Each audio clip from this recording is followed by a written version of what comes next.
I think Just double so. checking. Cool, and make sure that we go Soylent. happy over there. Yes. It doesn't quite appear on screen. Oh, but that's yeah. okay. A little off. Yeah. It's people. It's people. I finally saw that. Oh, did you? Yeah. I haven't seen it yet. I need to watch that Oh my movie. goodness. I'd been talking about it for years. Yeah. And you know enough about it that the spoiler is already out there. But well, that's kind of like knowing that, the Terminator is a robot. I mean, there's so much to the movie beyond that. Yeah. how it develops and how it's a strange show. Yeah. Sometime I gotta loan it to you. Cool. Yeah. I couldn't possibly download a torrent out or anything either. No, none of that happens here. No.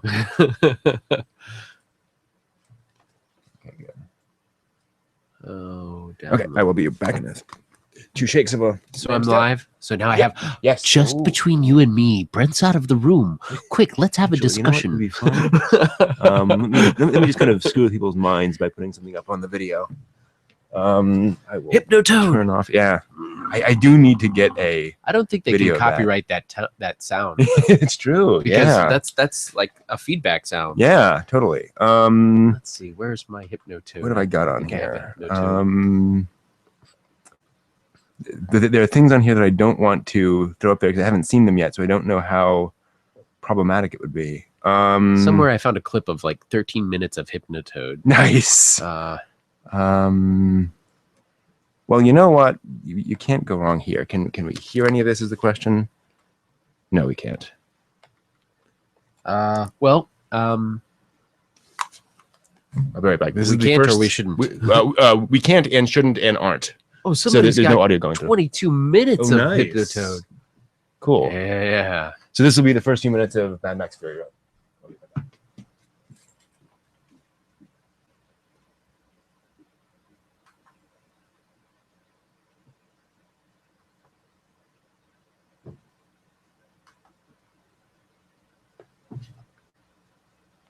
Hello. Brent's just taking a quick break, and he will be back. And we're seeing the intro.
He's back. Uh-oh. Stop talking about me. Oh, hey. Who we got? Sebastian. Oh, hey, Coolio. Oh, hey, Sebastian.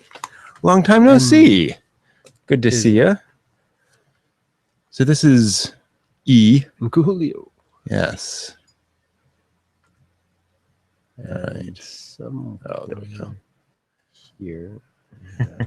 The live events. Yeah. There we go. Will Attack on Titan Season 2 be as big as Season 1, or will the hype drop? I think the hype will drop somewhat. I think it's almost inevitable for Season 2. It's not going to be as as big as a season 1. Well, no, what'll happen is the hype will be big for season 2, and then folks will watch the first few episodes of season 2 and find something to complain about. And we'll have, the standard, wait, this isn't everything I wanted it to be. Well, it kind of can't be. People have exceedingly high expectations of these things. So it's probably going to be one of those things that's not quite, not quite what folks want, but it'll still be kind of the thing. That's okay. The show is what it is. All right. That's good. I have my notes. Yeah, we're good there. Hey, I'm Evan. Yes, this is Evan. This is Evan, the other guy. The other guy. So we talk anime. So we're going to talk. Let's see. Well, let's go ahead and do that. Oh, I need to. I killed the audio so that we wouldn't get into any copyright issues. But now that means that. We might need it for. I hear the sound. It sounds to me like smoke. And mirrors. Yes, our little show about anime. Imagine that. Kind of weird that we talk about that. Just gotta say. So today we are talking about SOS Brigade. Yeah. The second to last episode of Haruhi Suzumiya season 1. Oh, Broadcast order. it's going by so quick. I know, it's so true. So this is the episode called Live Alive, for those familiar with that, and for those following along at home and who don't have the who aren't familiar with broadcast versus just look for Live Alive. That's the name of the episode. That's the one we're looking at today, and it starts with a flashback to episode 0. Episode 0. The Adventures of Mikuro Asahina. And now we actually see the audience, the all-male audience, interestingly enough, watching that and watching the schedule there for the show. Interesting to note, actually, there are multiple things being shown there, so they didn't completely monopolize the room. So this is the episode, famously, where we actually see a school festival. School festivals. Yeah. That's an interesting subject. It sure is. We might cover that on Culture Shock at some point. I think that'd be a good idea. And we see Haruhi in her bunny girl outfit. Little reference back to Daikon 4. And we have Kyon wandering the halls. So the first thing about this that I think we both noted is how wacky this school cultural festival is. Oh, wow. It's pretty crazy. It's got a lot going on. It sure does. And I think they really push that up in the beginning. And in these initial shots of it. One of the things I actually really like about this episode is how it gets across that that energy of any of this kind of an event at a school. It's special. It's an unusual day. And ramping up to the event and then big time. Totally. Everybody come in. And we get stuff like our segment of the festival. Yep. I love how he's walking along and we get woman who is not in a school uniform doing something, a girl handing out leaflets, and then some monster. Just random monster. Whoa, what's going on? All right, and then there's look at these couples. Yeah, possibly a cross-dressing person and definitely some guy in like a gay leather outfit. I'm not quite sure. Having fun. Fortune-telling in the fortune-telling house. They got the I Ching on the wall there. Yeah. So this is a common thing in these school cultural festivals. You get this the fortune-telling booth, and they say things. And so we get Yuki. A little less than common, giving a very detailed description of this person's future. But it's not what's going to happen in their fortunes so much as what's actually going to happen to them. Okay, you're going to strip, you're going to trip on this, you're going to stumble, and then you're going to give him an ice cream cone. Or, yeah, it's like mundane future. Completely mundane. But accurate. So good old Yuki. And then we cut to Koizumi here. Our Esper. Yes, our Esper, who is doing a performance of Rosencrantz and Guildenstern Are Dead. Which is what's it? Yeah, so these are two minor characters in Hamlet that a playwright wrote an entire play about. So basically, he took the characters out of that and do a whole story about basically them in the interstitial moments between the major scenes of Hamlet Wow. and kind of what they're doing. And so there's some fun things you can do there in terms of what that's talking about in sort of a meta sense of the show, where you're seeing these characters kind of outside of being the normal characters. So just as Rosencrantz and Guildenstern Are Dead is a very meta play, they're doing it in this very meta show of Haruhi Suzumiya. To be or not. Yes, well, exactly. Yeah. And Kozumi's speech here too does also have to do with the whole idea of reality and fantasy and so forth. We also note, I think we do get a shot of the thing. Also, by the way, note that the way he's acting here very closely mimics the way he acts in the Mikuro Asahina thing, where he's doing the similar kind of, and then he goes down very here. Similar to his personality. Yeah. Yeah, and he has that very kind of awkward thing. A little bit better because he's been practicing, but similar thing. And notice all girls. The girls are just slight blushes on all of them. I particularly like the one on the far right who's kind of falling over. Fun. And of course, Karen in the background just can't believe it. Oh, come on. Ring toss. Yeah, doing a ring toss. Yeah. And the ramen soda. Yes, so there's some ramune there. Which I think we have some sitting around here somewhere. I've got like 18 nice. Yeah. different flavors. So this is ramune for those from the unfamiliar. It's a very popular soda in Japan. There's a marble in the top there, which starts out. There we go. Yay! All these different flavors. Yeah. Oh, it's amazing. So it starts out stuck in the top, and you sort of push it down so you can drink it. It started basically as just a way of doing it. Yeah. It's very cool. And if the marble rolls into the hole, then it stops the flow. Yeah. So you catch it between these little grooves here. Yep. And you can drink it. Yeah. Candy soda. Yeah, pretty much. yeah, very much so. This is strawberry and kiwi. It's delicious. You can find it over here occasionally, very rarely in some stores. The funny thing is, the first time I ever heard of this, I saw it on an anime, and I think it was it Razafon or something? Yeah. I didn't think it was real until I saw it. I said, it really exists. Yeah. I first saw it in Magical Shopping Arcade Amanobashi. Pops up there, and I was like, nah, can't possibly be. So Kyoto and his friends are wandering around, and again, I love how we see all these little almost dramas happening around them. We see a boy with a balloon in the back, red balloon. Foreshadowing. Yeah. We also see, kind of interestingly, two girls in the background there wearing different school uniforms than this one. So they have come from some other to enjoy this school festival. So they're probably local, but and that happens often in these cultural festivals. You get folks from out of town, and we'll see kind of a bit about that later. Yakisoba ticket. Yes. Yakisoba ticket. So they're going to go check out Mikuru's classroom. And so remember, even though we've seen all these characters together, they're in different classrooms. So Kyon and Haruhi are together, and Ryoko too, I think. But Mikuru's in her own classroom, Yuki's in her own classroom. So they have their own thing they're doing.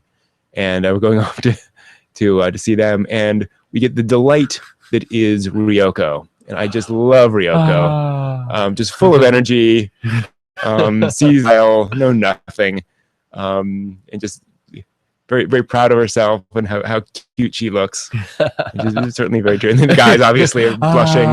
Oh man. I also love that constant refrain that all the guys are like, man, Kyon, you get to hang out with all these cute girls all the time. Come on. And there's our first. Oh shoot! Sorry. I think I got. Oh, sorry. I hate it when I do that. Back. So there's our first foreshadowing for something that happens later. For those of you eagle-eyed viewers, watch what happens right here. Well, wait, was that a band coming? Yeah, so a couple of girls from a band running past. So the that guy wasn't Keon, was it? No. Oh yeah, that would be funny actually. Be pretty cool. I do hope that at one point Kyoto Animation does something where like all the characters from all of the universes all show up in the one place. They did some fun things with Lucky Star. Yeah. So anyway, so the everyone plays. Yep. I also like that Ryoko seems to like inspect the money to make sure it's legal or something. I don't know. Yep, that's okay. Exactly. Man, talk about not trusting. So So they go in and they get to pay and they queue up, and then and then wait half an hour. I do love the level of detail in this little sequence. I kind of want to focus on this a little bit, where you get a lot of frames of animation showing the girls cooking, opening the bag. We see the girl here. They even animate her head moving a little bit, and then we see Mikuru walking over, and she sees them and recognizes them and smiles a little bit. Comes over to the guy. I love Taniguchi's reaction. He is so happy. Keeps blinking. And Kyon says something interesting here, where he points out that Mikuru seems much more relaxed and much more comfortable with herself. And we forget that she's in outfit there. Well, yeah, she's in a slightly fetishistic outfit, but normally she's in the club room with Haruhi and Yuki, and she's so uncomfortable all the time. What's gonna happen? Today? Yeah, and if you were on a mission to observe somebody, and that somebody was stripping you constantly, you'd be a little concerned. That would be kind of yeah. But and so you get again all these little shots of the characters wandering around in these things, wearing their outfits, tearing strips off of the coupons to get in, talking around. Taniguchi's still just sort of and of course so happy. They wait a long time. They get their noodles and they're mediocre, but the ambiance makes up for it. It's cheap. I love how it's just totally from a packet noodles on a paper plate with cheap stuff, and they have to sort of push past all the guys who are waiting there. So we continue on. So here's Taniguchi trying to pick up girls. We have the weird rabbit guy walking by. Just random. He's got the sign. Again, it's kind of and even more random. Yeah. Cute girls that Taniguchi's going to try to pick up. Let's go hit on the chicks. We both laughed at this, where he said, that's my system. And Kyon says, well, when your system has a failure rate or has a success rate of zero. Yeah, that system might need some adjustment. Mm-hmm. One other thing you see here also, too, is all the signs taped up everywhere. Just how many people are advertising. It's interesting seeing the school hallway from the outside perspective, looking in through all the windows. Mm-hmm. You can really get a sort of a different feel, because usually you see down the hall, the doors for the classroom are on the right and the windows are on the left, or vice versa. But this we see from the outside, and everybody's got their stuff taped up everywhere. Exactly. In fact, here's another sort of flash forward to what's going to happen a little later on. The Live. The band poster. A little band poster there for that concert. I see the guitar on there. Yeah. And then there's a cat. A dance. A cat. All sorts of crazy stuff. Yeah. So, so we see various characters around doing ring toss, being very excited. Some kind of competition game. Quiz show. Yeah, quiz show. And again, I really like it. I particularly love just the girl just sleeping festival. Here. Just all the preparation work, and of course it's a group effort, and some people pull their weight and some people pull everybody's weight.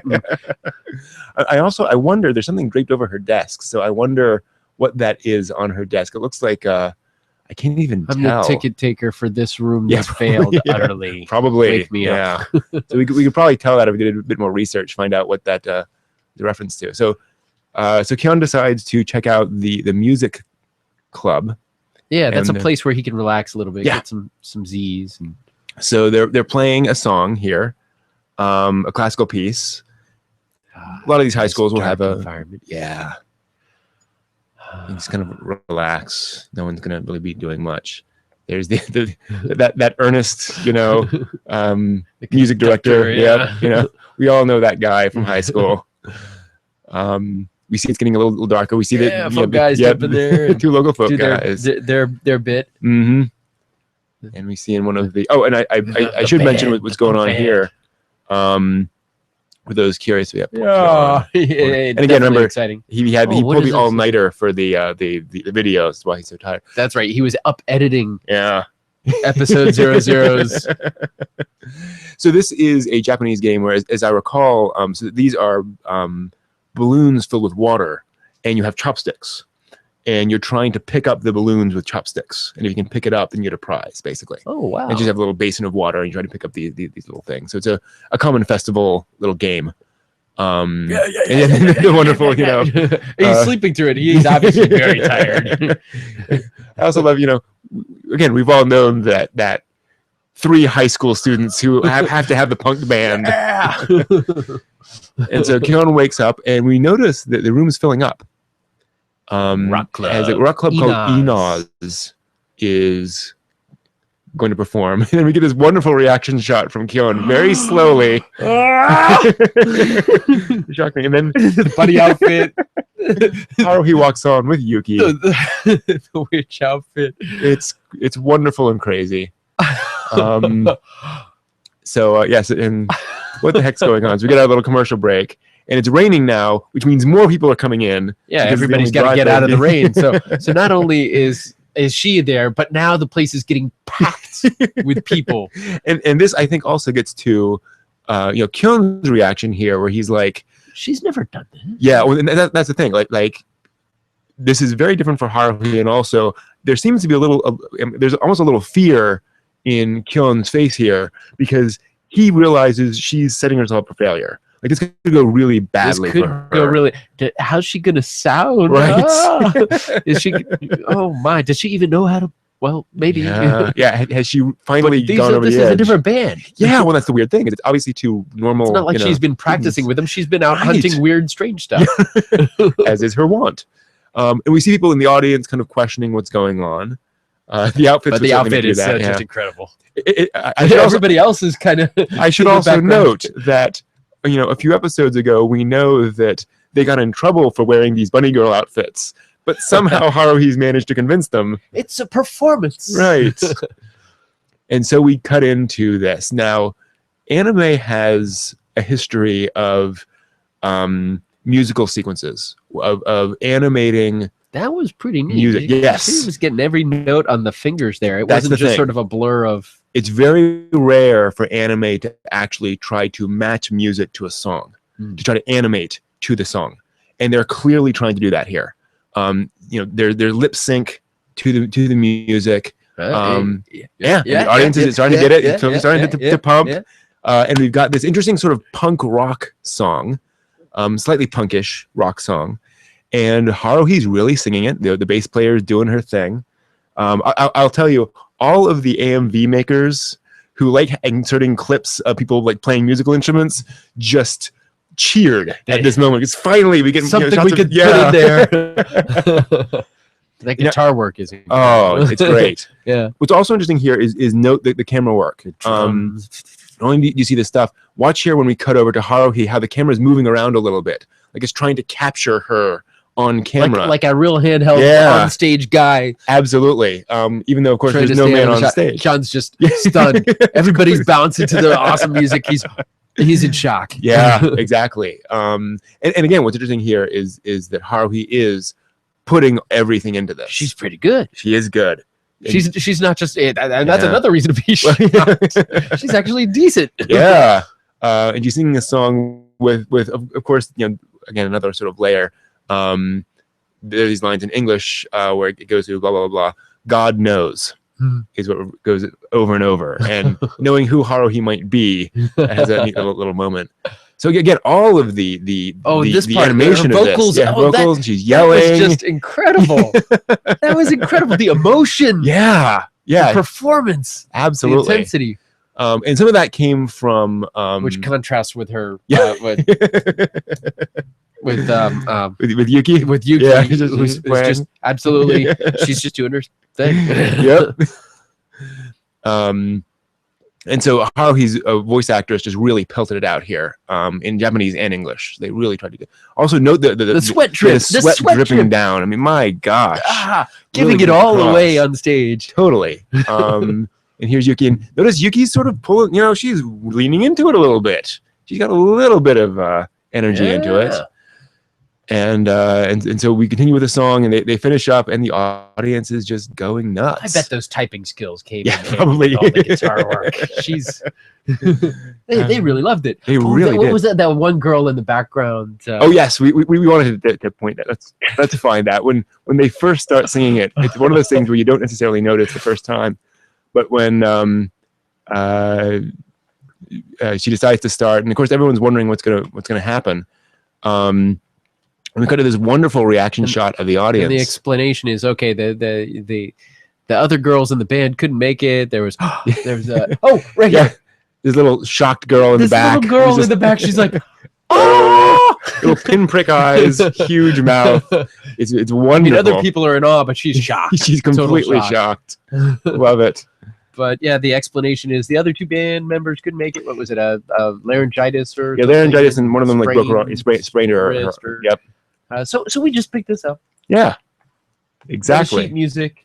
Sheet music. Just off the sheet music. Rather. Yeah. I mean, that's pretty impressive. They only had an hour to practice. Surprise. Yeah. And so Haruhi for the band. Here's drummer. Well, again, here's the interesting thing. Haruhi, what's Haruhi doing? She's sharing the glory, acknowledging other people. Holy smokes. It's amazing. I do love it. Oh, and everybody does their solo. Everyone does a little solo. and Yuki. And Yuki just sits there. No reaction. No reaction. Nothing. Not even a strum. Yeah, she doesn't have the same stage presence. Certainly not. Very technical. Yeah, absolutely. But the stage presence Haruhi has is absolutely. It's impressive, and her character lends to that. She has that over the top sort of everything approach, and that's perfect for stage. Yeah. And Liquidus, you're absolutely right in the chat room. Seeing the budget raised for this scene, it's a classic thing in anime, is that you save the budget for the important moments. And this is a very important scene for Haruhi and for the development of kind of the story as a whole. Because you can't afford to, lip sync all the characters all the time. Oh, that wonderful stuff from that. Haruhi seems to really be enjoying herself. Drummer, and also again, you got to note. In the drums, I was just you put that out. Drums, you always get all these dings in it. Yeah, you get this wonderful sort of scar effect on the drums. It really make you feel like they're real. Yeah. Haruhi's enjoying herself. And then he's tapping his finger a little bit. He's acknowledged it, and everyone's hanging around in the rain as we get the rest of that next song. And to now get the backstory of all these characters. And here's where we realize we've been seeing bits and pieces of this throughout the episode. The band's been walking through here, there. Yeah, we've watched this in the background. And so Haruhi just saw this happening and decided to volunteer. And of course, she volunteered Yuki. Wow. Team Fine, who picked it up immediately. Yeah. Amazingly enough. Who knows she helped to play the guitar? When did she learn that? Probably as soon as you said it. Yeah. So then they get a visit from the other girls. Now it should be pointed out here that the other girls are upperclassmen. They're seniors. So having and remember they're freshmen. So having seniors come to freshmen to talk to them is a little scary. Wow. It's a fairly big deal. And you notice that Haruhi doesn't immediately just jump up. No. She's a little embarrassed and a little hesitant, if you might say. That's an interesting yeah emotion for her. Totally. But she does grab Kyon by the necktie and drags him over.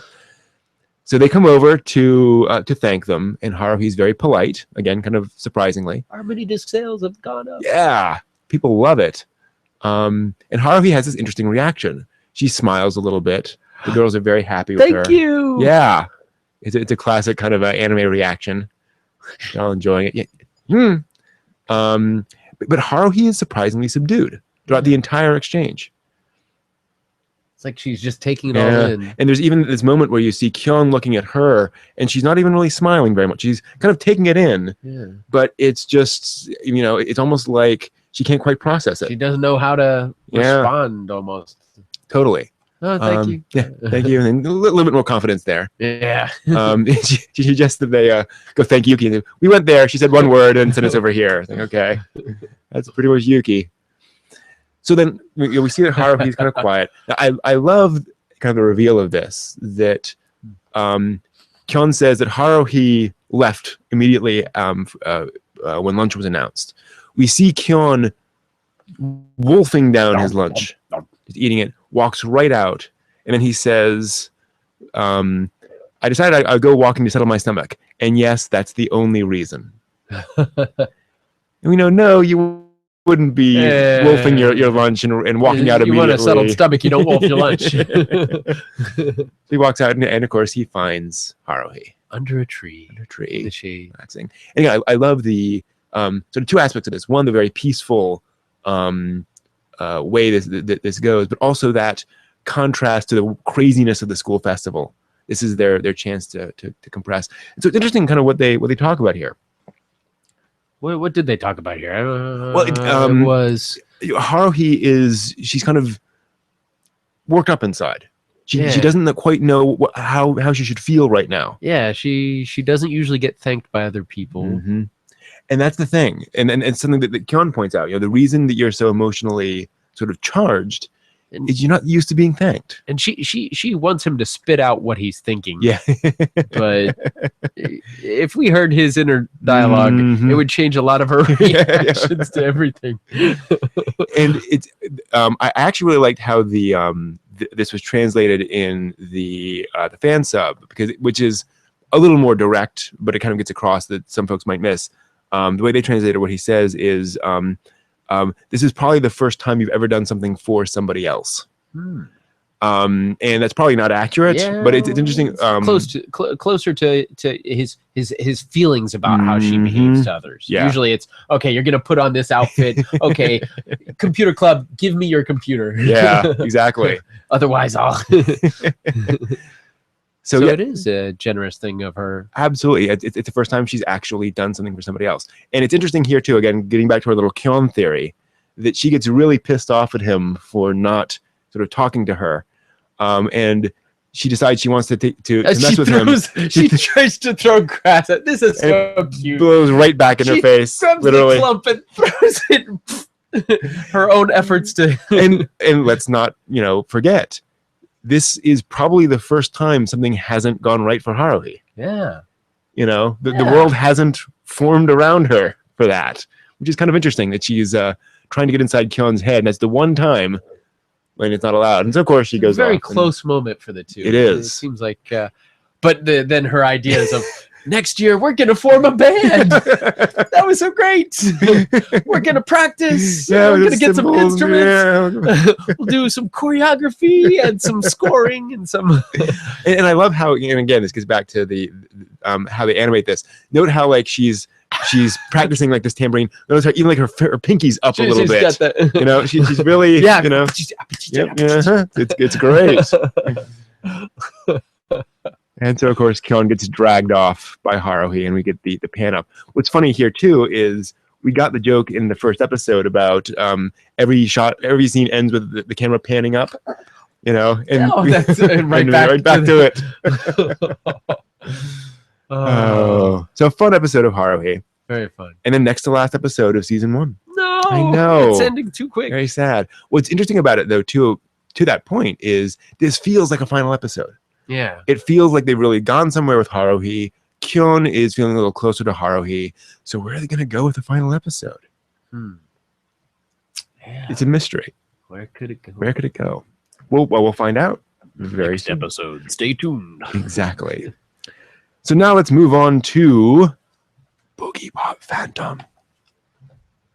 So we start off with episode 9, You'll Never Be Young Twice, which says a lot. I can try. Well, we all kind of want to be. And as is usual for Boogiepop Phantom, that is a very intentional title. Yeah, all their titles are so intentional in contrast to some anime. I kind of wonder how the heck did they come up with this title? What's it got to do with anything? Yeah. But I always forget about it halfway through the story. That's true. Okay. But these are actually relevant further into the story, and they kind of make sense. Yeah, absolutely. So this is an episode, and this is kind of a tough episode because it's kind of 3 episodes in one. We get 3 different characters' stories all in one episode. So lots goes on here. But we start with a hospital scene and a character with some drugs in front over this hospital bed, and a doctor coming in. We recognize the doctor. It's the creepy doctor. The creepy doctor. But she's not acting creepy. She's acting somewhat normal. Right. At least at this. Yeah. And she walks in and she sees this thing on the floor. The guy with the injection for that woman is apparently gone the window. Yeah. And she finds the injection. Yeah. And now we find out that the girl in the hospital bed, Nagi. It's Nagi. She looks the same age as. Yeah. So this is clearly Nagi from 5 years ago. Yeah. And so then we get a memory butterfly and we see Monaka. But a doctor asked about that, and she says, she says nothing. Yes. There's a weird drugs on the floor. Right. There's an open window. She says nothing. And of course, we know later on she's more creepy doctor. She's given drugs to people. Yeah. So you wonder where she might have gotten those drugs from. Yeah. So we've seen Monaka and Poom Poom before. Monaka, the girl with no memories, but these little butterflies. Monaka. And Poom Poom, this little boy. And then we see Nagi going, and Poom Poom says something very interesting. He's talking about Nagi, and he says her potential was taken away. That was very strange. Yeah, her potential was taken away.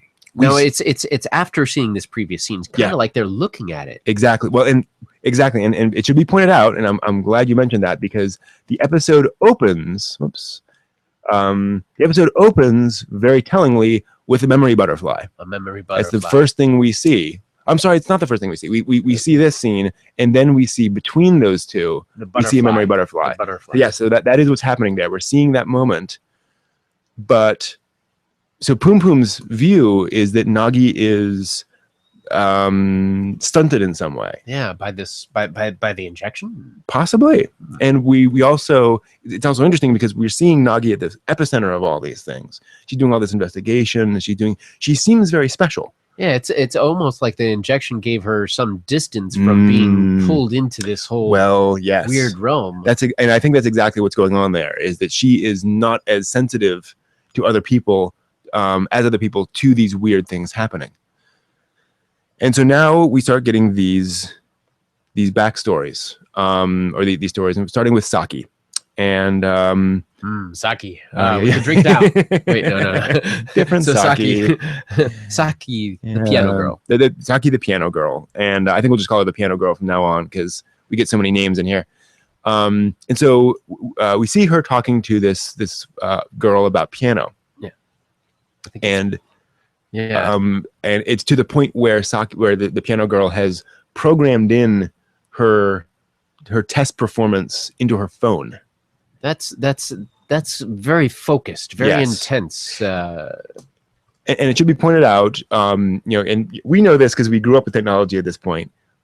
With the level of smartphones here, when she says program in, she literally means she had to write the notes one by one into there, get all of the timing correct. This was not just downloading something onto her phone and transferring it. Yeah, no, this took a lot of work. And so the other girl says, "Wow, she's so driven." Yeah, and I love the use of that word. She's so driven. She's even changed her cell phone. Yeah. For what she's practicing for. It's a call from her dad. So it's almost like her whole life has kind of been geared around the whole piano thing. Yeah, almost. And she's studying for her entrance exam to music school. Yeah. And that's a very important thing, getting into the right school. It kind of sets up your future and your career. So there's a lot of pressure from parents and society and friends to get into the right school. And it's all based on entrance exams and everything leading up to that. And so you get a lot of extra help outside of your regular school just to set you up for success in the future. And the pressure of everything riding on that is just so intense. Absolutely. And now, of course, it's hard to say here exactly what they're referring to. They say she's trying to get into Tokyo Music University. I don't know if that's actually referring to there's a Tokyo College of Music. There's a Department of Music within Tokyo University, which is very prestigious. So that could be kind of a generic name they made up for the show. But the implication is that it is very prestigious. And we should also point out here that high school versus college is kind of different in Japan than it is over here. So over here, college is the prep for your job, right? In Japan, high school is the prep for college.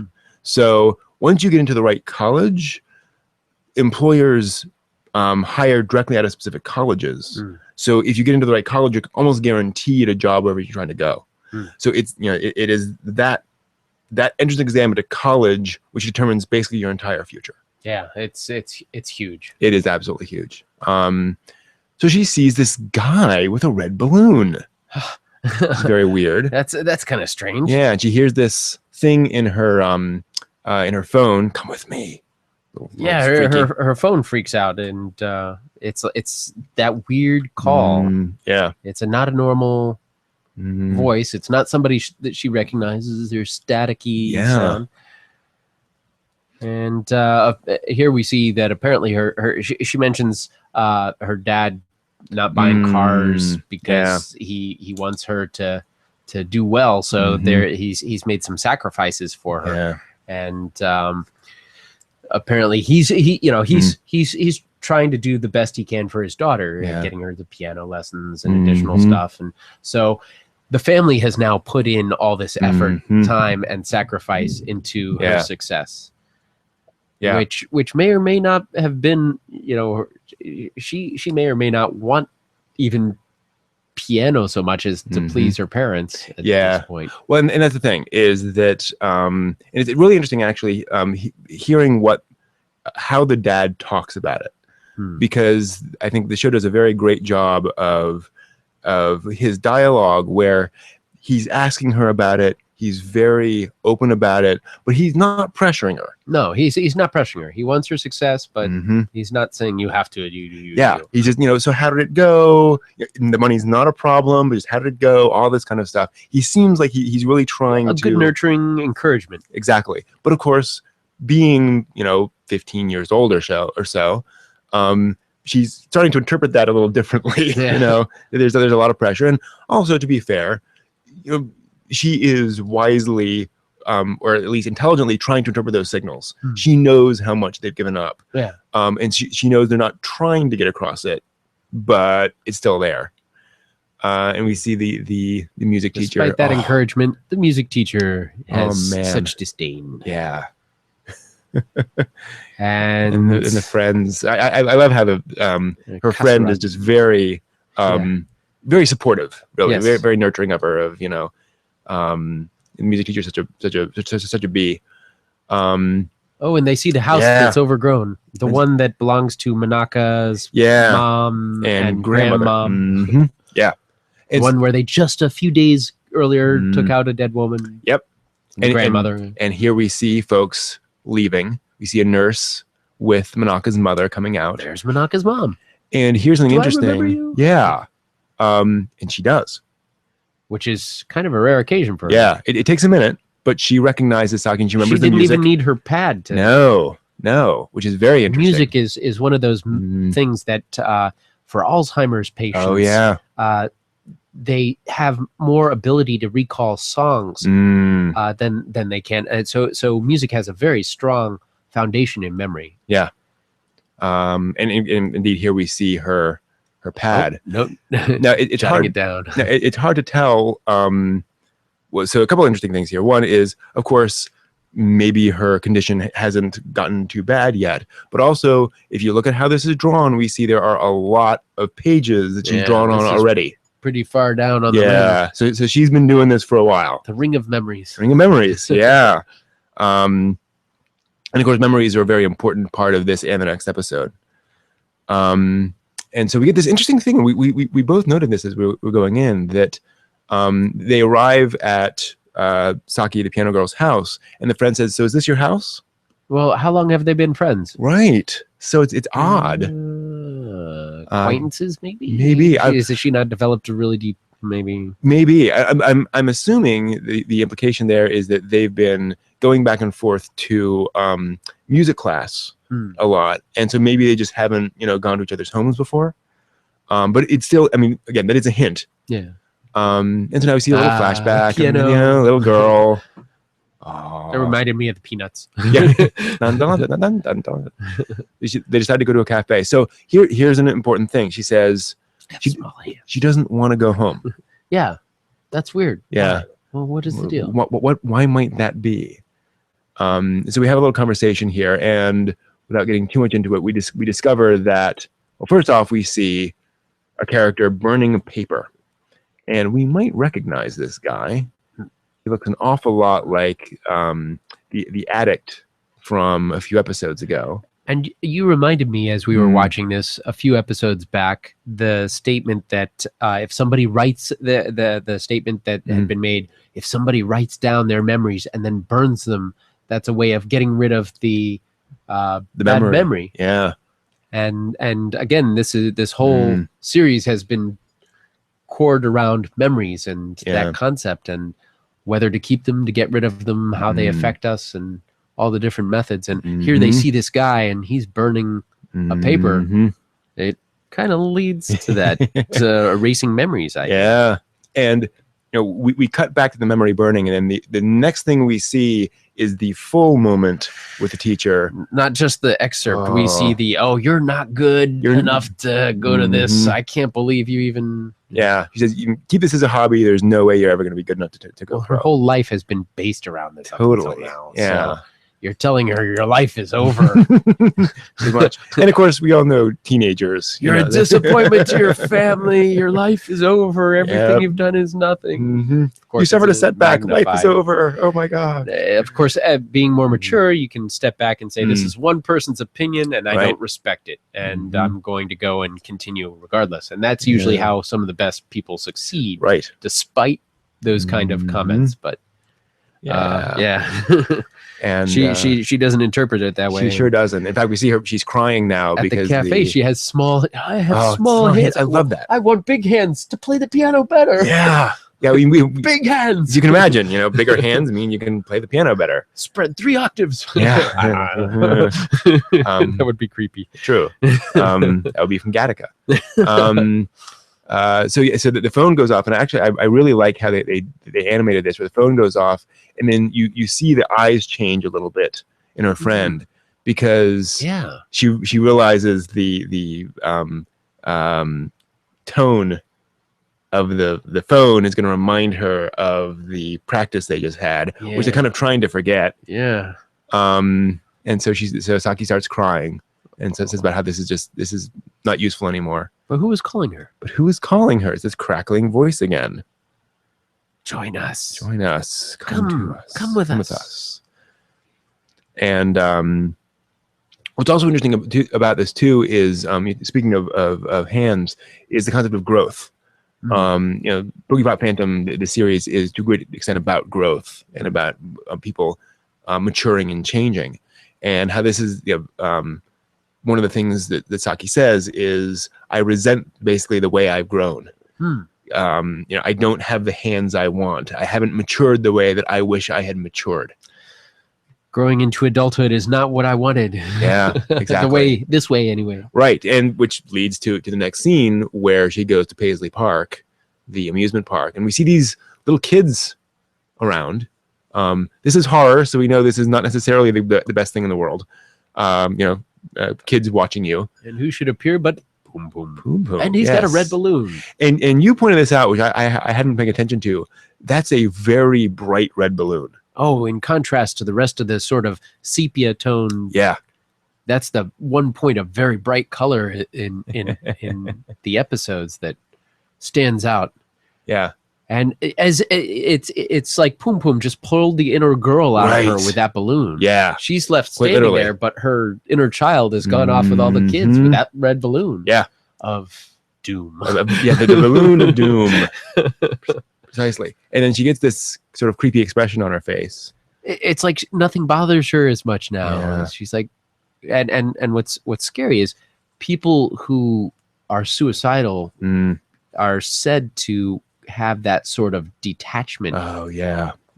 Before they attempt things, and it's a really one of the urgent warning signs that somebody has a problem when they get that complete detachment. They're not so concerned with things. Yeah.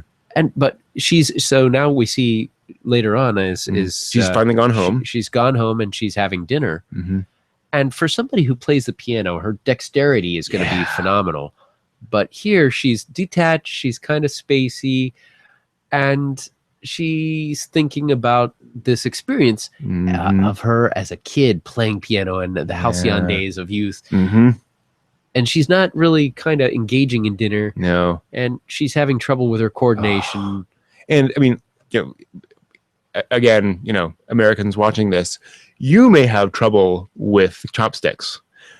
A 15-year-old Japanese girl is not going to have trouble with chopsticks. Especially one who plays the piano and has good manual dexterity. And yeah, that's her a very dad's bad kind of sign. going, huh. And it should also be pointed out, the dialogue here, again, with the father is he's asking very gently, so how did it go? Did you talk? And her mother says, did they talk about price? Again, it's not a problem. And note, again, remember, she went to a cafe, she went to Paisley Park, she came home late. Yeah. So, they're not even concerned about that. Yeah. They're very hands off. But she wants to go find her balloon.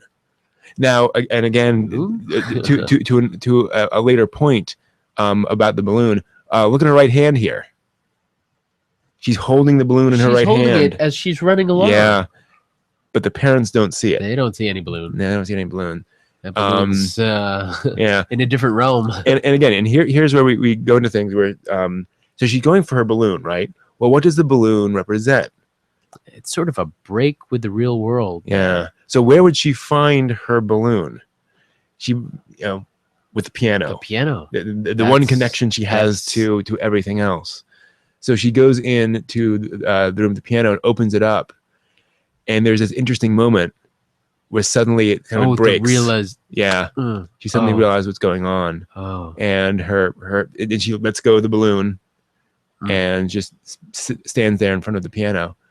And then of course her father comes in and turns on the light. What's she up to? And one of the more shocking moments in the series. This is the worst thing for a parent to see.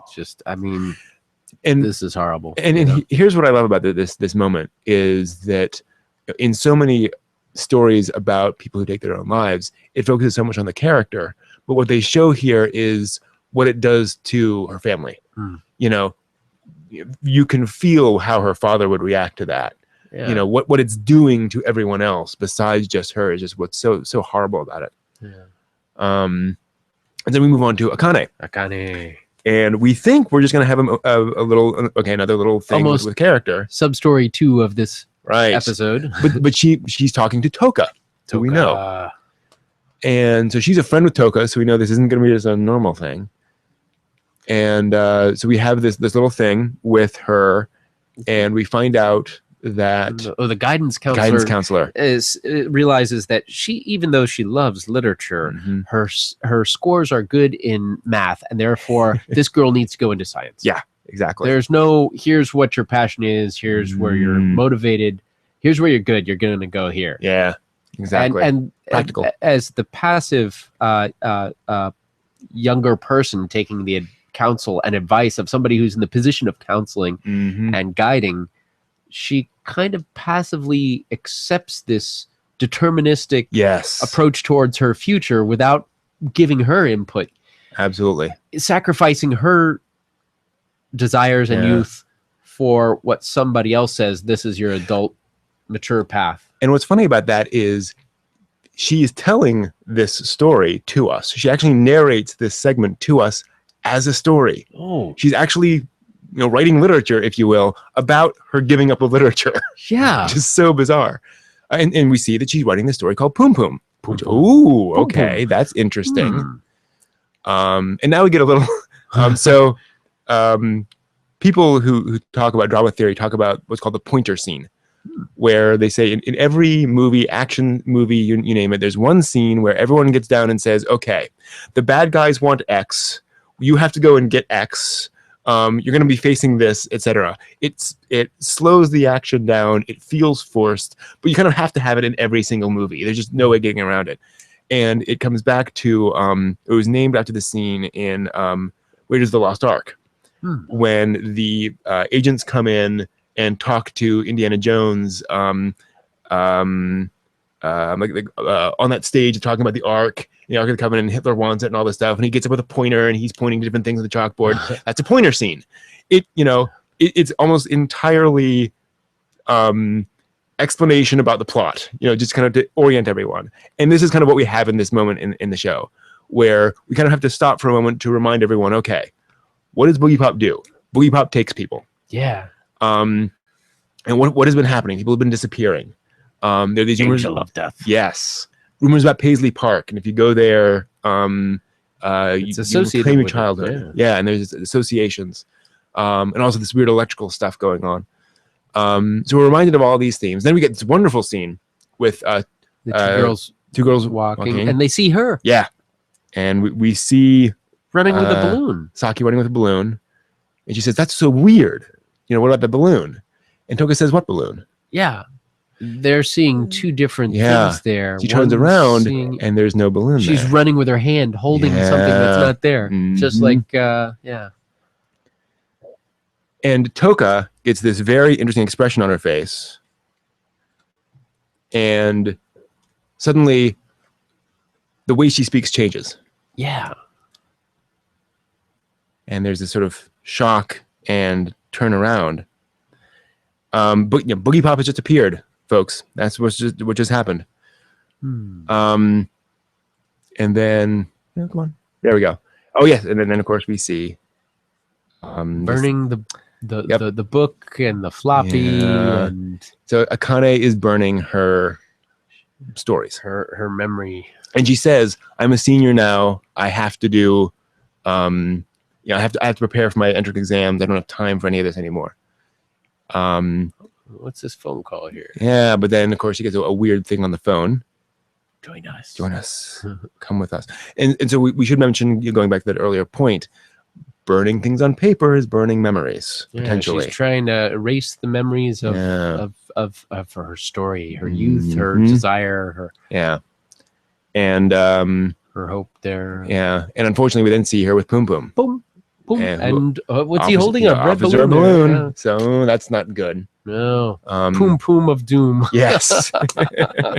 Poom Poom and a balloon of doom. Oh my. And so then we get, oh golly, the three Yoshiki. guys with a girl. Oh, Yoshiki.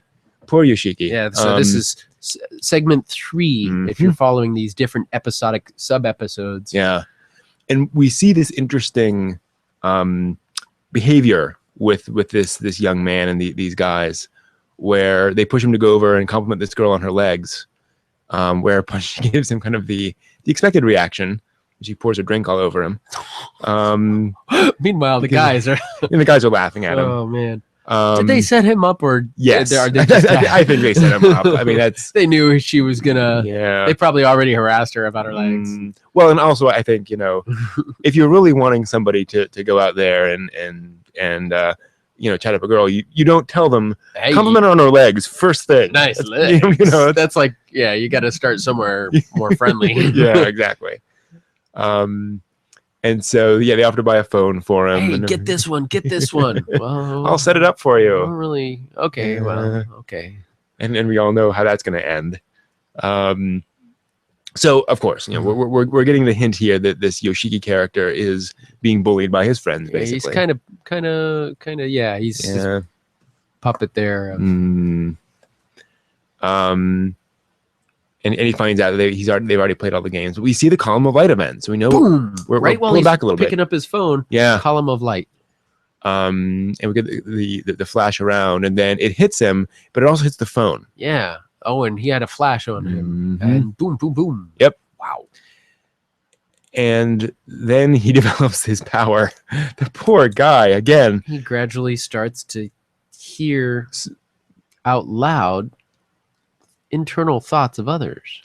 If you watch this with the director's commentary turned on, the English director's commentary turned on, they talk about this so wonderfully, because they say, everyone says how much they want when they want the power to read minds. But here's the downside of that. Right, he gains the power to read mind, but all he hears is people's negative thoughts about him. And how we're only with him because it's convenient. It's terrible. We're using this guy for his resources. That's the only reason we hang out with him. Oh, it's terrible. I mean, it's like the meanest side of friendship. It is, exactly. But also, you realize he's hanging around these guys, and he voluntarily chooses to hang around these guys. Exactly. He's a victim, but he's also letting himself be victimized to a certain extent. granted, he's young. He doesn't quite realize what's going on. He, you know, it's granted standard youthful indiscretion. But you know, they are his friends. Yeah. Now, is this the encounter with the guy who notices the spider? Yes. So here's Spider Guy from episode the 2. noticer of spiders on people. Yeah, and so, a friend. yeah, right. So To some degree. yeah, but yeah, Feeling thoughts of guilt about the way Right. he treated this guy. so that's the thing. Yoshiki hears this guy's thoughts, who says, "I'm sorry, Yoshiki. I had to give him the memory. I had to give him a memory, and so I gave him the memory of basically my regret about you." So the friend is really protecting Yoshiki in this instance. The friend thinks the guy's after something, and so the friend offers something himself instead of Yoshiki being the target. And so in this wonderful sort of twist, he offers his regret. So what happens when you don't regret what you did to somebody? Oh, it makes you oh, that's dangerous too. Right. So he has, in trying to protect his friend, he made himself a much worse person around this guy, because now he has no sympathy. Now he doesn't regret anything anymore. Yeah, there's no conscience. Everything's fair game, and so there was. Yep. Ends justify the means. Yeah, exactly. and it's a great kind of reminder of that danger of forgetting our memories or repressing things. You know, we have these pasts for a reason. So poor Yoshiki goes wandering around, and the one time, and then he gets this. Oh, yeah, that's right. He stumbles across Manaka, who gives him a memory of his past. Now, this is kind of unusual because we get a fragment of the past. We get this moment of him as a kid, and it's very interesting because, see here, I'm trying to remember what he says here. He looks up, at himself. Somebody says, "Come over here," and he looks up hopefully, and that's the end of the memory. That's very short. He's being asked to be part of the group. Right. He's being asked to join, not be alone by himself. Yeah. Well, and here's the other interesting thing, though. He wasn't alone. He was with other kids. He was other kids. So he was right. So it's this thing that, you know, he was obviously kind of putting himself in a position with these other kids. Now, also, the other kids said at one point, the other teenagers said, "At least you're not getting beat up all the time like you were in junior high." So they have obviously kind of protected him to a certain extent, but he has also kind of put himself in this position, and he's obviously realizing this. That's all he needed to realize. Oh wow, I made some bad life choices here. And now I'm in a spot where butterfly girl. Yeah. And so he goes out walking, and again the commentary is great about this, that the one time he actually uses his powers in a useful way, he gets something that's not damaging to him, is when he overhears these girls talking about Paisley Park and about what happens if you go to Paisley Park, which is exactly the wrong thing for him right now. He doesn't need to go to Paisley Park. Sort of the break with reality is centered there. Exactly. That's Poom Poom's collection of kids location. So he shows up, and Manaka shows up. She starts echoing back what he says. Yeah, he tries to have a conversation, and she parrots back. Yeah, like the special humans do. Yeah, and Poom Poom says this very interesting thing. Yoshiki asks him, "Who are you?" And Poom Poom says, "Names don't matter here." Yeah, which is this implication that identity gets kind of erased. Yeah. Oh wow. You know, you aren't really an individual anymore. You're just a kid wandering around, which is kind of scary. Yeah. Poom Poom's freaky. And Poom Poom wants him to bring more friends. Right. And so here's the first time Poom Poom is actually kind of acting outside of himself. He's actually asking for something with this wonderful odd image. Oh, the reflection in the balloon. Yeah, there's reflection in the balloon, and it's distorted with the roundness of the balloon, which is, again, this a great metaphor for what's happened to him. He is now distorted. Distorted perceptions. Absolutely. And of course, now he's a kid. Now everything's I happy. could get some friends. Yeah. I could call everybody, and he becomes the transmitter right. of all these weird cell phone experiences, it seems. Exactly. So here's what we've been hearing. Join us. Yes, he's who has Come been and be our friend. talking to everybody. Exactly. But then who should show up at Boogiepop? Boogiepop. And she shows up. And she actually shows up, as I recall. Let me see here. I'm trying to remember how You were this the works. last one. Yes, I can save. That's the thing. You're the last one I can save. And when What? we see the cell phone dropping to the ground, and then we cut to child Yoshiki, who realizes something's happened. And he's got a red balloon. He's got a red balloon. And he sees Manaka and all the kids with the balloons. But Poom Poom says, it's okay. Don't worry, you can just play with us. And the kid's happy with that and goes and I wonder we if he cut jumped forward. off of that high point he ooh, was on. boy, Yeah. that's pretty scary. Yeah. Then we go to the next episode, episode 10, Poom Poom. We get some background. And again, we get a narration. Poom Poom. So now this is episode 10 Episode 10. of Boogiepop Yes. Phantom. And we hear that Poom Poom is this kind of adventurer who goes to these various lands. Children's story. But then we see him burn. Oh. And we remember what the Burning girl who, memories. yes. Memories being erased. And there is Akane burning. Oh, there's a stuff. floppy And a drive. floppy disk. Remember the floppy disk? Hey, what was floppy disk? Was that like a typewriter? Pretty much. I do want to point out here too. Actually, I'm actually rather impressed. You can just barely see at the bottom of this shot the metal melting out of the floppy disk. It's kind of pooling down there. Which is getting kind of your hint that is literally destroyed. You're not going to get anything back from that. Yeah, so that's probably all her writings. Yes. And her story hard copy, her story digital. She's vaporizing all these memories that cause her pain. And it should also be pointed out, in this shot, we also see that it is in the middle of this sort of open field. So she has literally built a pyre for this. It's not just taking it out back and throwing it in an incinerator. It's almost a ritualistic thing. It has significance. It's not just getting rid of it. She's not tossing it in the bin. She's burning it. Yeah. In a special ceremony. almost. It's time for her to move on with her life, so she believes. And so now we get some stuff at the prefectural hospital, and it's interesting because Poom Poom shows up. She's watching the Manoka. Yeah.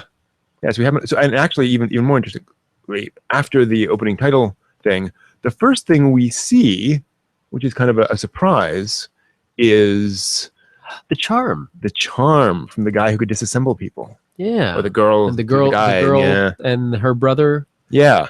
And so why is this here? Couple. Well, we know plot-wise why it's here, because this is from the moment when they encounter Manaka. But it's interesting, again, from this very deliberate perspective, why they're reminding us of that. Yeah. Because if you recall, that was a case of sort of mistaken causes. One person had the power, but thought somebody else had the power.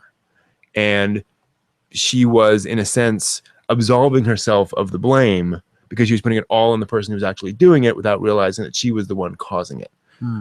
What's also happening here is a character who thinks he's doing the right thing, but is actually doing something for somebody else. Poom Poom. Yeah. So, and it's interesting too that we see Poom Poom, and I think this is the first time we see this happening. The first time we cut to Poom Poom, and again, it's why the show is so deliberate. See if we can see this moment there. Yeah, his eyes are closed, and he opens his eyes. To me, that's a symbol of birth. This is Poom Poom, his creation. He's suddenly aware of what's going on, and then he sees Manaka, and goes down and starts talking to Manaka. And he knows what that is. He knows that Manaka has these memory butterflies, and he realizes that she's kind of useful, which is a little scary. He invites her as a friend. And it's also interesting here, seeing how Manaka responds. Initially, she's as neutral as normal, but then she has this almost scared expression initially, which then softens. That's a hint. Manaka doesn't scare easily. Am I not seeing this guy? Is this a hallucination? Yeah, Manaka doesn't scare easily. Paisley Park. So we cut to Paisley Park, and we get this lovely image where they decide to change some things, and they actually things start lighting up at Paisley Park. Yeah. Now, some folks get a little confused by this. Things, how could that be happening? Remember the electromagnetic disturbance? You know, that's flowing through everything here, and allowing electricity to act a little differently. And so she releases these butterflies, and we get a sky full of butterflies. Wow. Gorgeous. Spreading out over the city. Yes, but again, we notice it's both spreading out over the city, but it's also kind of directed. It's going over into that area there. Now the center of Tokyo, or that area of Tokyo, and we notice this interesting thing. Oh, the change in it flies through, distorting, temporarily changes time. Yeah, and we cut back to Mother's Day, the episode Mother's Day. Oh, that's right, with the flower. With the flower, yeah. And we see these memories, and we see the children. And we realize now, and kind of coming back to Mother's Day, we now know why that was happening specifically. Why she was having all those visions of her daughter, because these butterflies are flying all over the city and causing these changes in people's memories and causing them to remember things. And then we get a live action scene, oddly enough, of these different characters walking around and Poom Poom talking about what he's doing. And he says, "We are the things that adults have left behind." And it's an interesting episode because we get a character who is literally, deliberately, just specifically telling us, "Here's what I am. Here's what I'm doing." That's wow. And he's finding people and sort of extracting their childhood from them. And he says, "You know what I'm doing here is I am." He's finding those elements of us that we leave behind when we grow up. The dreams that we have, the other things about us that we leave behind as we grow up, which requires going back to a childlike state. And we see that exhibited with all the different people who've gone through this path. Yeah. They leave the troubles of their adult or impending adult lives to go back to this childhood state, but the doorway through which they do that is taking that balloon from him and entering into a realm of death. Yes. And Boogiepop apparently has some influence over this. So. Indeed. Well, that's an interesting thing. I mean, Boogiepop is called the Angel of Death. So that's kind of an interesting question as to where she's involved. Are these people, is he getting... is Boogiepop getting credit for the deaths that he's acquiring? Because everybody says, "Oh, have you seen Boogiepop?" Oh, it's they, rumors and the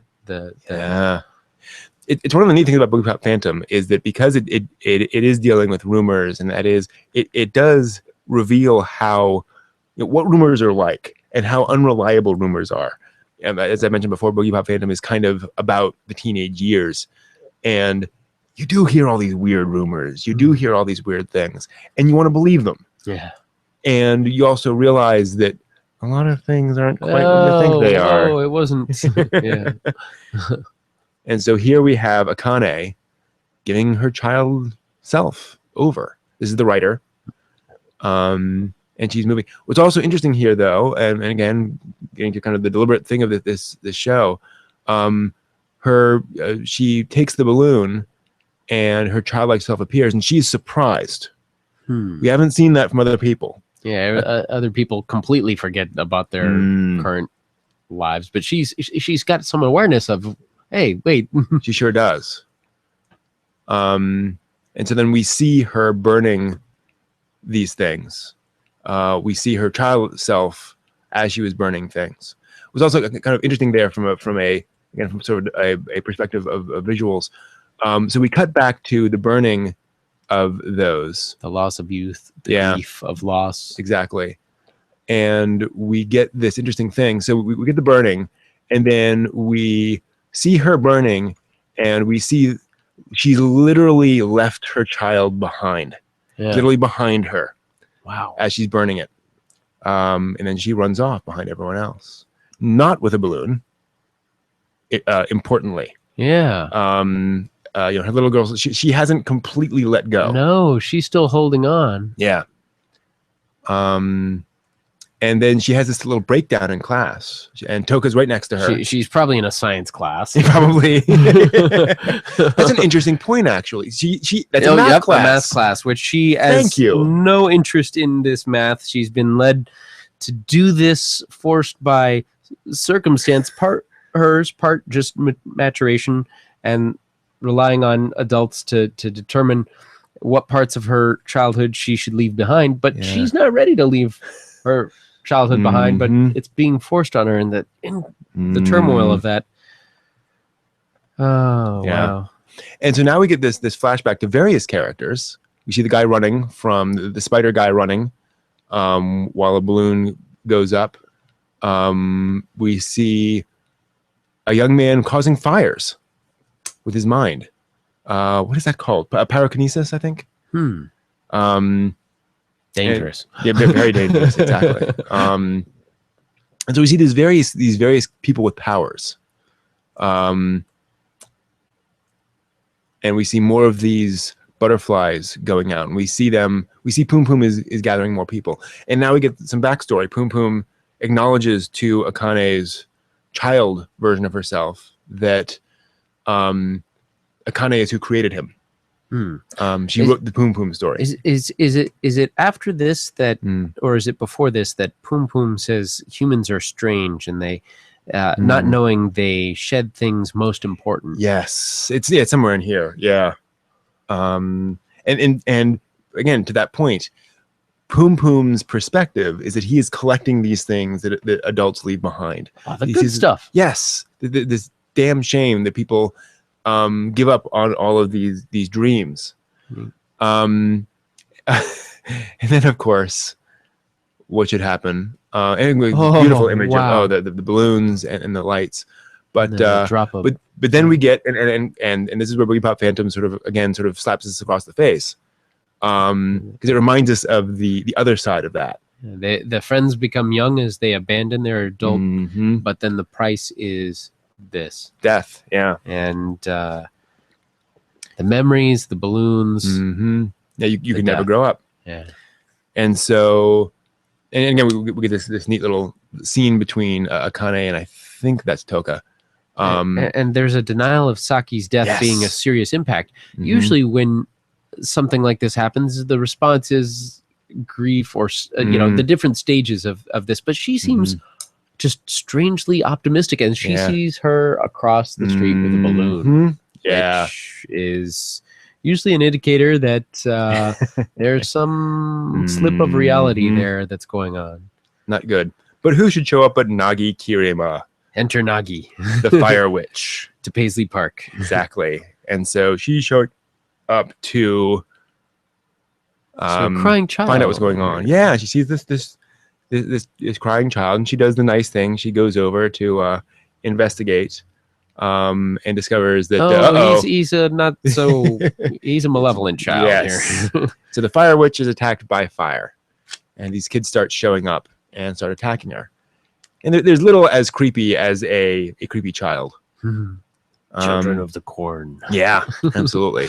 And so she finds herself in a hall of mirrors. So we should at this point, point out hall of mirrors, reflection, multiple personalities. Oh wow. And just dealing with the whole thing of fantasy versus reality. It should also be pointed out here that what Nagi is seeing is herself. So in this shot, it is very centered on Nagi and sort of Nagi's issues, and we'll see that here in a moment, where Poom Poom enters, and we get a little thing about who Poom Poom is and what's going on there. So we cut back to Akane and Nagi, and this is significant because they're talking about all this, and so Toka is saying, "Have you heard about this Paisley Park? You can go there, and you can kind of reclaim your childhood. You can let go of all these things." And Toka's walking behind her, and you'll notice Toka's got a bag with her. Yeah, a little duffel bag on. She seems to always have that. She sure does. How strange. You see the strap there. And so then they're walking along, and she's explaining about this, and Toka's listening, and then we cut to the friend who then goes back, and Toka's not there anymore. she's gone. Where'd she go? Where'd she go? Hey. How strange. Toka, come on. And then we get back to our action sequence with Nagi, and she sees suddenly there is Poom Poom and Manaka. And they start getting beneath Nagi's skin. I have this cell. I just keep looking at it. And so we get a memory butterfly. Wow. And Duck. So you say duck. It's an important thing. Nobody else ducks. Everyone else, when they see that, it just washes over them. Nagi knows enough to duck and pay attention. And she sees her father. And she sees her. He's dead. Yep. And then she sees herself in the hospital. And the detective she was talking to. And we see Akane in there talking to her. So we know this is a long-term friend of hers. And we get this wonderful shot of Nagi, very determined. Yeah. Because and again, Nagi's another one of these characters that is very reality-based. She realizes she's being kind of played by Poom Poom. She's seeing this image of her father, and so what she does very wisely when she sees her own self, she breaks another mirror. I'm not going to accept this image. Exactly. And Poom Poom and Manaka release their balloons and disappear. So they realize we're not going to get to Nagi that easily. Yeah. That's just not going to work. But suddenly Paisley Park It's all lit up. all lit up with all of these strange things. And I'm going to throw out something here. Remember the Cowboy Bebop episode, Pierrot Le Fou? Yeah. I That wonder. reminds me of it. Every time I see Paisley Park, I always think of that episode. I don't know. And this came out like a year after Bebop. So year 2. So that might just be, their own little. Hey, we've got reminder. these skills for doing. Exactly. It works in the story. Hey. So, so Paisley Park sort of fires back up again, and they start chasing after Nagi. And who is there but Akane with her balloon? And she realizes, I wrote all this. I wrote Poom Poom. Yeah. This is all me. I want to be part of it. Wow. Literally, physically. So she starts. As she's walking. Yeah, she walks towards the gears. Towards the edge. Which is pretty to scary. fall into the gears of the machinery that runs the park. And but Nagi grabs jumps her. in. She loses her balloon. And it should also be pointed out here. Opportunity to cross over into that world that she wanted to join, that she has created. Exactly. So a couple of important things here. This is a slow motion scene, but it is animated in slow motion. So note that they are drawing multiple drawings of that in slow motion, and there are multiple drawings of her as she's moving along. So that took a little bit of effort, but indeed, very importantly, as you said, she let go of the balloon. That sort of brought her back to reality, and we see her child self looking up at her. Now, it's funny. In an earlier episode, and I can't remember where, there was one guy who was grieving because he let go of his balloon before joining the kids. And it was almost like he was not allowed to come back and join the kids at that point, and he was upset about that. So here, the same thing is she's lost that balloon there. She can't go back, and she's horrified. Yeah. Quite clearly. But we start hearing a whistle. The whistle. The Boogiepop whistle. The Boogiepop whistle. And this rather shocking thing happens, actually, that I had completely forgotten happens. Because Boogiepop shows up and says, basically, okay, this is all over. I know what's going on. And Poom Poom kind of tries to play Boogiepop. And Boogiepop says, no, I don't have any regrets. I don't have any weird memories. You're not gonna do any of that to me. And there's this wonderful line which says, so, what to do? And Poom Poom is clearly somewhat, or significantly, Poom Poom has this interesting set expression on his face. He realizes this is serious. And Manaka's kind of freaking out a little bit. So what happens, so one of the fire kids tries to hit Boogiepop, and we get this wonderful image. I don't think we've seen this before. We get a galaxy in her cloak, in Boogiepop's cloak. Whole universe in there. And Manaka falls off the ledge down quite a ways onto the ground. Splat. Yeah, and all the kids gather around her. All the lights go off. And all the kids are gathered around her in this almost religious way. They're almost lined up around her body, which is Yeah. rather interesting. And Poom Poom walks up, And they're kind of looking at horrified, her. looking at her. Well, wait. Oh, She's old. she's old. She's older than her own mother, strangely enough. Her real body is very old. Mhm. And we know she's 5. Yeah. It's pretty freaky. And as usual, Boogiepop kind of lays down the law. Yeah. Boogiepop was. Yep. Says no. And she's You're. and so Poom Poom rightly asks, "Why are you doing this?" And Boogiepop says, "Because she is an enemy of this world," which surprised me when I heard this. Monaka's an enemy of the world. Wow, she seems so Innocent and not really. Yeah. But she made Poom Poom, and Boogiepop says this thing. She made Poom Poom more of the reality, not actually the story, but she brought him to that being state. Yes, exactly. She again accidentally, unintentionally created Poom Poom, who then has this activity in the world. But Boogiepop says this thing: you were left behind, but you are regret. Yeah. You are those things that people regret leaving behind. What's important about that, and getting back to kind of this mature thing of maturity, one of the ideas here is that yes, you do leave things behind. Yes, you do regret them, but you gotta leave things behind.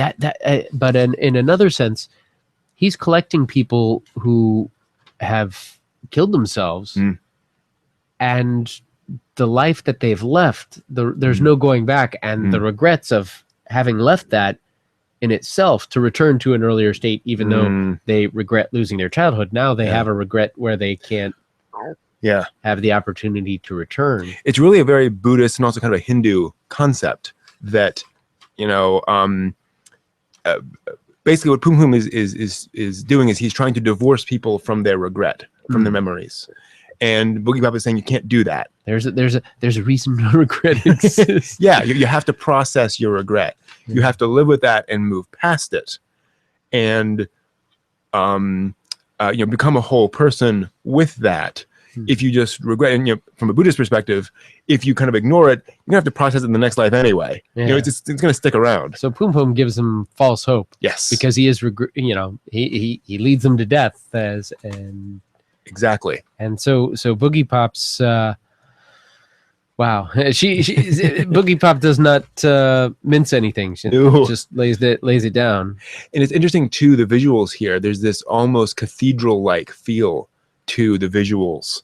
The light filtering down from the sky, and the music. I think this is the first time, the only time they use this song in the entire series. And it is this slightly spooky, but very big instrumental song. And it really drives home the impact of this moment as you're realizing somebody who unintentionally is screwing everything up. And is coming to that realization. And then the big question, what do you do? I mean, how do you deal with that? She also said this interesting thing: losing and regret are different. Very different. And that's a very, very important point. Yeah. You can lose things. You don't have to regret them. You can regret things. It's just that is the way of things. And as he realizes this, the children behind him begin to disappear and fade away. Until finally, he's now becoming aware of his own being and his role in all of this, and which is funny because again, one of the defining elements of childhood is not accepting responsibility. You just live your life and enjoy your life and all that kind of stuff, and that's how Poom Poom consequence has. Yeah, exactly, and that's how that Poom Poom's been behaving, and now he's realizing, oh wait, there are consequences to my actions, and so Boogiepop. So we get this. His idea of denying the past to justify the present has been a core theme. The denial of life. I can't read my writing, but I had some note there that. And we cut forward to this moment where Akane is kind of coming to herself, and she writes down Poom Poom. We're back on Akane's writing it. Yeah, that was wow. And it's interesting too here to me how Toka has this almost kind of childlike reaction to this. And what's interesting is this, like, Toko wants to see, and Akane doesn't want to show it to her. And Toko says, well, what are friends for? And it's a really lovely concept that, you shouldn't be ashamed of these things. This literary thing, it's something you can share with people. It doesn't have to define you. Yeah. But it can be something that is part of your life still, but she's still very embarrassed about it, which is just kind of, very interesting. Toko wants to know. And it's interesting, so again, spoiler alert, Toka is Boogiepop. And so it's funny how Toka, unconsciously, she sees Poom Poom. Oh, what is that? So that's interesting. What's Poom Poom?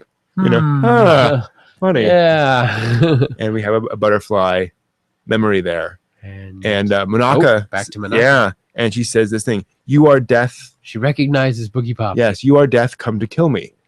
So what's notable about that? That kind of confirms the rumors. What else is notable about that? Well, she's come to sort of a point of clarity. This is the first time Monaka hasn't echoed. Yeah, she's come to senses, so to speak. Yeah. Rather than echoing back, and the whole concept of echoes and mirrors and it's all smoke. and mirrors. And mirrors. Yeah, so that was quite the episode. A lot going on there. Whew, wow. Intense. Very intense. Yes. So anything else we wanted to talk about in terms of Boogiepop Phantom? Wow. Yeah, no kidding. We have 2 more episodes to go. So we'll be accelerating into the end game of the story here pretty soon. And it'll be very interesting to see where the story goes there. We have a whole bunch of comments here. Yeah. Let's see. So the song is Angel in the Dark by MYKN. Thank you very much. Talthane. Appreciate that. How far back was that? To answer your question, Mr. Battlestar, I have seen these shows before. Actually, so has Evan. The way we've done this is I watched the show a long time ago. Evan watched it a little more recently, and then we rewatched it just before coming out and doing the show. So we've each watched it twice before doing these shows. But this one, I think I could watch several times and get deeper each time because there's so much going on. I mean, I'm scribbling down notes as I'm going along, and it's, there's a lot of different angles you can approach it from. So it's interesting to hear different insights and perspectives, and not having read the manga, I understand puts you at a disadvantage to some degree. As that really fills in some of the gaps. Yeah, so I should that's a good point to bring up. So Boogiepop is based on a series of light novels, and there are a bunch of these light novels out there. Some of them have been translated into English officially, and there's also a manga which is not part of the story. Several of those novels were then sort of readapted into this TV series. So this is several plot lines from various novels, all reworked for this TV series by the original author. So it should be pointed out, it isn't just folks coming in there and cherry picking. The author said, here's how we're going to structure this, which is rather nice. Kohei Kodono, the original author, is kind of famous for that. He is involved in all the adaptations of his work and all of that stuff. Hey Derpy, that's true. I have not talked about Otaku no Video. Which one? The video itself. And yes, Mr. Battlestar 10, I've seen over 800 different anime, TV series, movies, OVAs, etc. Isn't that incredible? This guy has an encyclopedia knowledge of these things. And here's how you know. I can't point you to the link, unfortunately. If you go to Brent, actually, we'll do it that way. If you go to Brent New Hall, that's weird. It's bouncing all over when I type. com/anime.html.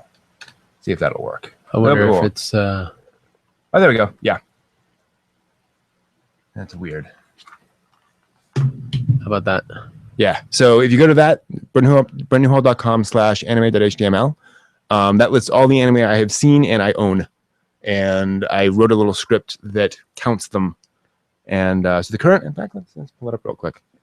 Look at the current things, and there may be one or two recent anime series that I haven't counted in here, but I think it's pretty much current. So I'm currently at so I own 1,034 discs of anime. I've seen 858 anime titles, which is about 4,610 episodes. That's where I am. Oh, talking to a video. Yeah. Yeah. So I would like to talk about talking to a video at some point, partly because now we've both seen it. Yeah, finally. Oh, Yeah. wow. So that was that was fun. We saw that at Otakon, and wow. And part of the reason I kind of waited is I wanted to figure out a good way of doing it instead of just kind of doing it. It's not something you can just talk about moment by moment. They're releasing it. So yeah, wow. Yeah. So we have the new Blu-ray release coming soon. So I would definitely like to do that. See you, Sebastian. Have a good flight. Yeah. Yep. Thanks for stopping by. Good to see you as always. Sebastian, thanks. Yeah. I don't have my anime list because it would take too long to populate it with all those titles. So looking for trying to anything else? Get through all these different. There's a whole lot to scroll through. Yeah. So it's been an exciting room here. The idea of older voice actors playing younger characters. Oh yeah. I gotta agree with that because to some degree, it's after a while some of the English voice actors, you get to know their voices, and I'd like to hear a little bit more diversity sometimes. Mm-hmm. Yeah. But of course, with Funimation, they have somebody who chooses what voices will be used for certain things.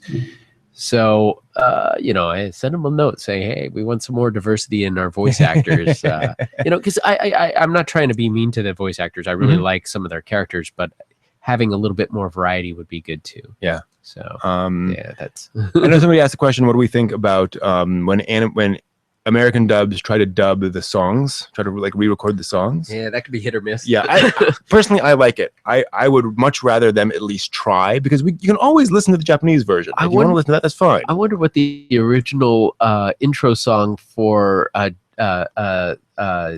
Tyler, Captain Tyler, the Justy Wiki Tyler. Yeah.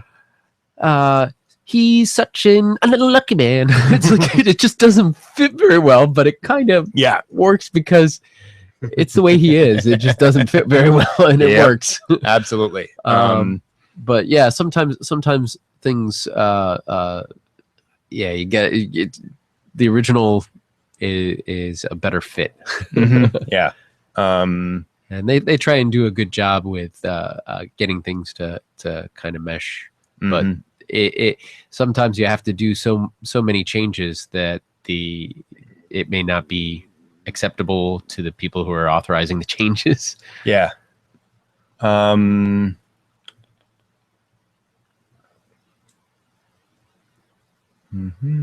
lots of stuff. Oh, did we do news? Do we need? Nope. To do We'll do that here in a second. Let's see. So somebody asked why we're kind of doing this structure. The main reason is because reviewing is hard, and I'm still working on some kind of review stuff, but I found that just normal anime reviews in the standard anime review thing doesn't get as deep as I'd like. Review is great if you haven't seen it. Analysis is more exciting if you have seen it, because then you can hear other people's perspectives and kind of bounce ideas off of each other. So if you haven't seen it, review has its merits, but then it's got to be shorter, because otherwise you give away spoilers, and you can't go too in depth on back concept, because you have to explain, why am I even discussing this this idea? Well, because this character has done this. Well, I can't tell you that this character has done this without spoiling the next episode for you, or something like that. So we're open to different structure, but just drawing a distinction between review and an analysis. Yeah, exactly. Oh, wow, I'm tripping over the word analysis. Between review and analysis. Yeah, exactly. And I just don't enjoy doing reviews as much. So the reason we're doing this is because we're trying a different format for analysis. Might as well say now we're looking to change that format again in a couple of weeks. Now that we've tried this out and gotten a better feel for it, so we'll instead of doing it episode by episode, we're going to kind of do it more element by or aspect of a series. So we'll look at a show from the animation perspective, from the plot perspective, from the character perspective, etc.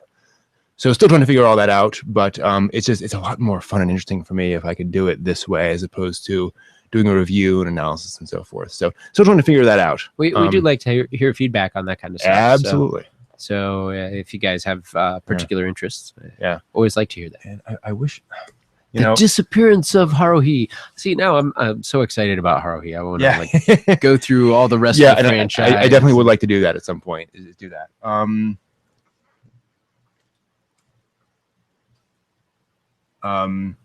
So to answer your question, Derpy, about why they don't just like hire high school drama students, they have. The high school drama students are terrible voice actors most of the time, like as with any pool of people. Part of it has to do with experience, because there's certain tricks and things that. I mean, lest we forget, Crispin Freeman was an established actor before he ever started voice acting.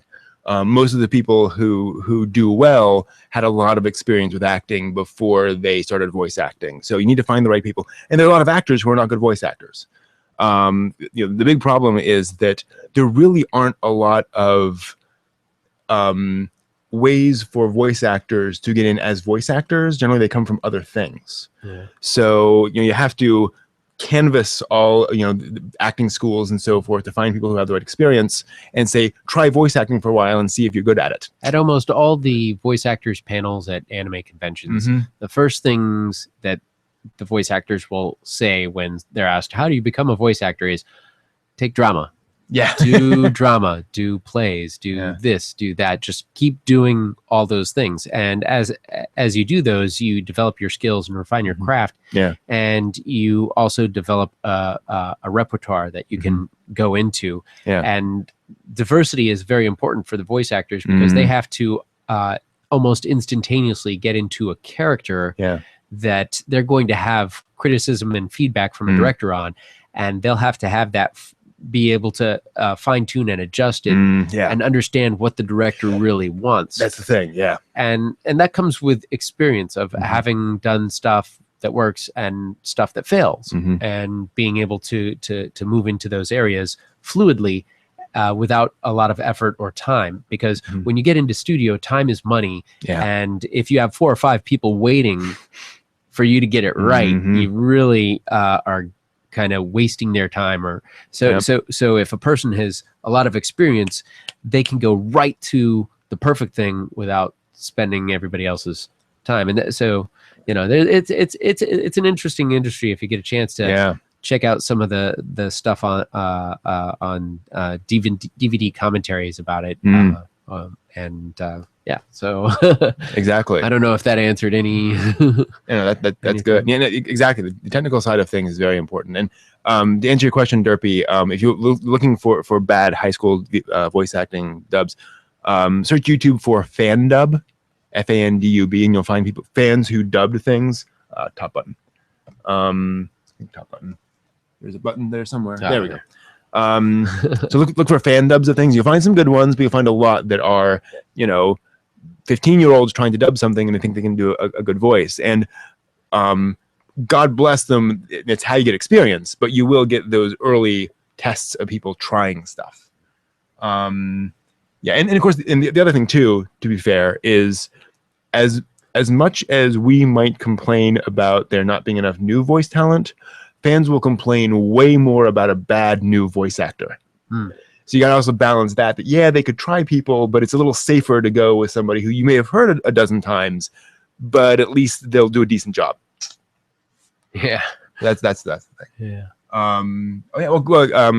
Lest we forget, Kiefer Sutherland did one of the early big dubs of anime with Armitage III back in the day. Ooh. Well, I say the first big dub, the first sort of celebrity dub of anime was Kiefer Sutherland, and who else did Armitage III? We can look it up on the internet here real quick. here. Armitage third. A dub. That was let's see here. Oh, and of course, you get plenty of links to YouTube and such. I'm gonna have to just pull it up here. Whoa, it's okay. I'll get it. What have I got here? Oh, I've got a different one. Yeah. Elizabeth Berkley. That's right. Elizabeth Berkley and Kiefer Sutherland dubbed Armitage III.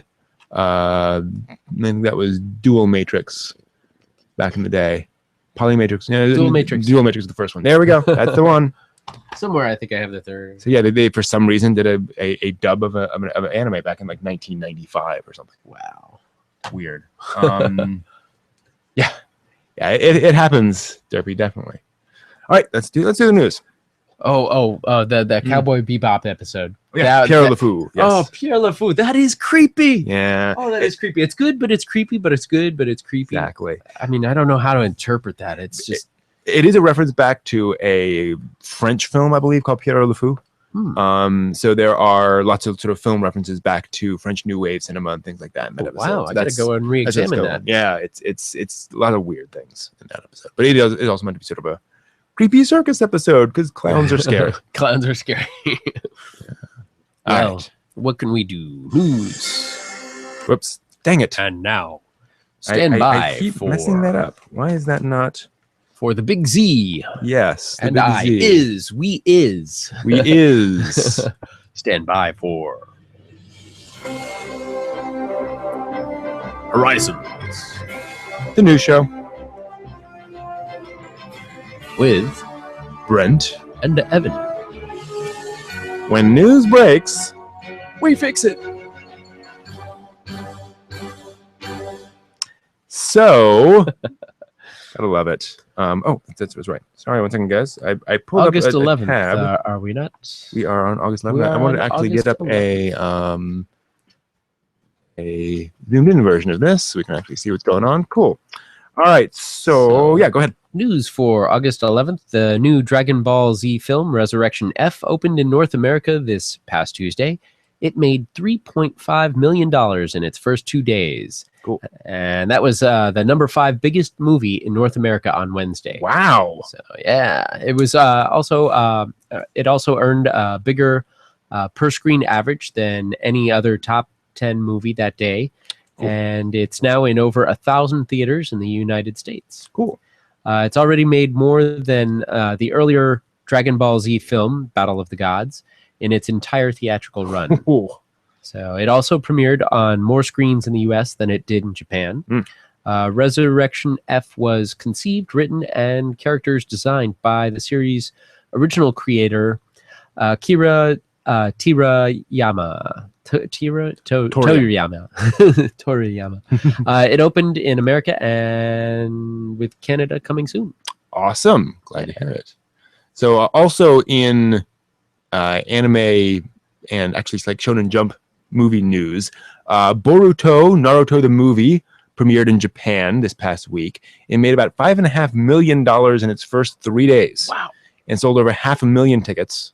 It's already making more money than any previous Naruto film in terms of how much money it's made in its first 3 days versus their first 3 days.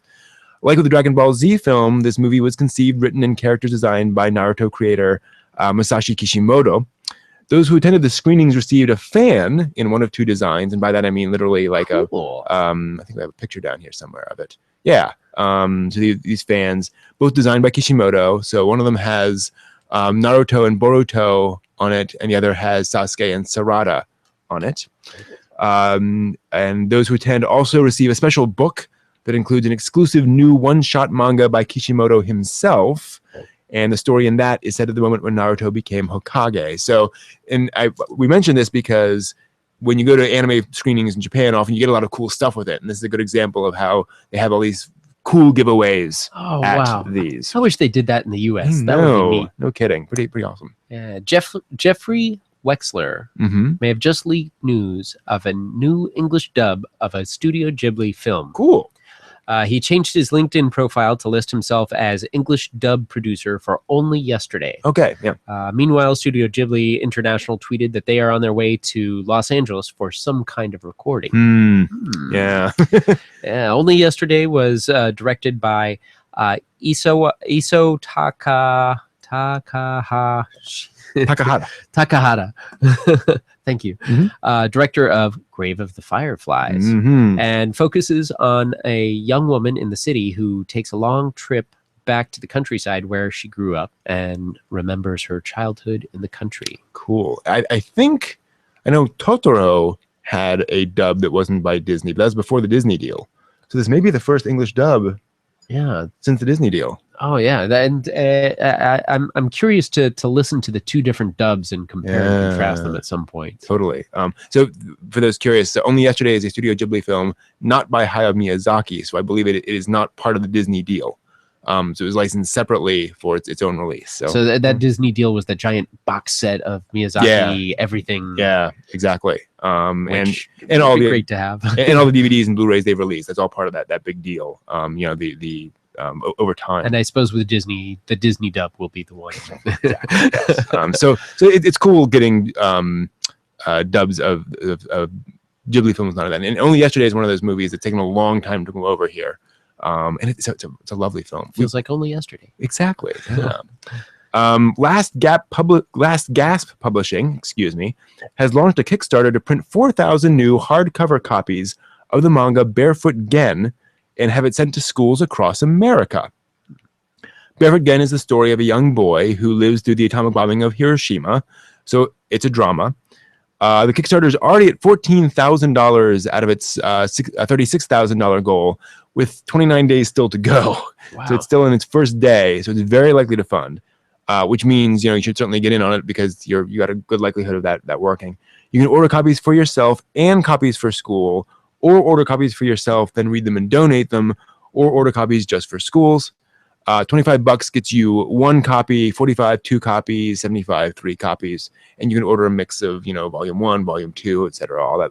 And I think they're just doing the first 3 volumes total of the manga, and they're using the Fred Schote translation that was done quite a while ago. So that's going to be out there and available, and it is out there on Kickstarter. Search for Barefoot Gen. Barefoot Gen. Let's see. The new Otaku Guide to Tokyo Kickstarter is still stuck at $1 pledge out of the $1,000 goal. Good, darn it. Yeah, the project is a series of video about cool otaku-oriented places in Japan, like Pokemon Mega Center and the Naruto and Dragon Ball Z theme parks. Okay. The project creator hasn't done anything on Kickstarter before, but he does have 2 videos on a YouTube channel for you to check out. Okay. The only backer level is $20, which your name will be mentioned in the credits. There are no rewards, and there are 7 days to go. Okay. Well, we'll have to see what happens there. It is kind of a shame about such things. Yeah. All right, moving on to anime releases for this week.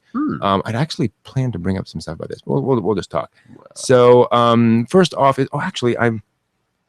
I'll edit this out. 1 second. I thought I had like a something on fun series. So actually, you know what I'm going to do? Do you want to go through these, and I'm going to pull them up as we go. Sure. Okay, so Pony Canyon USA has a number of releases here. The first is Cute High Earth Defense Club Love Collector's Edition 1.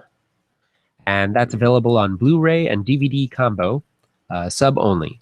It's 4 episodes, 1 through 4, opening theme CD, and a deluxe booklet.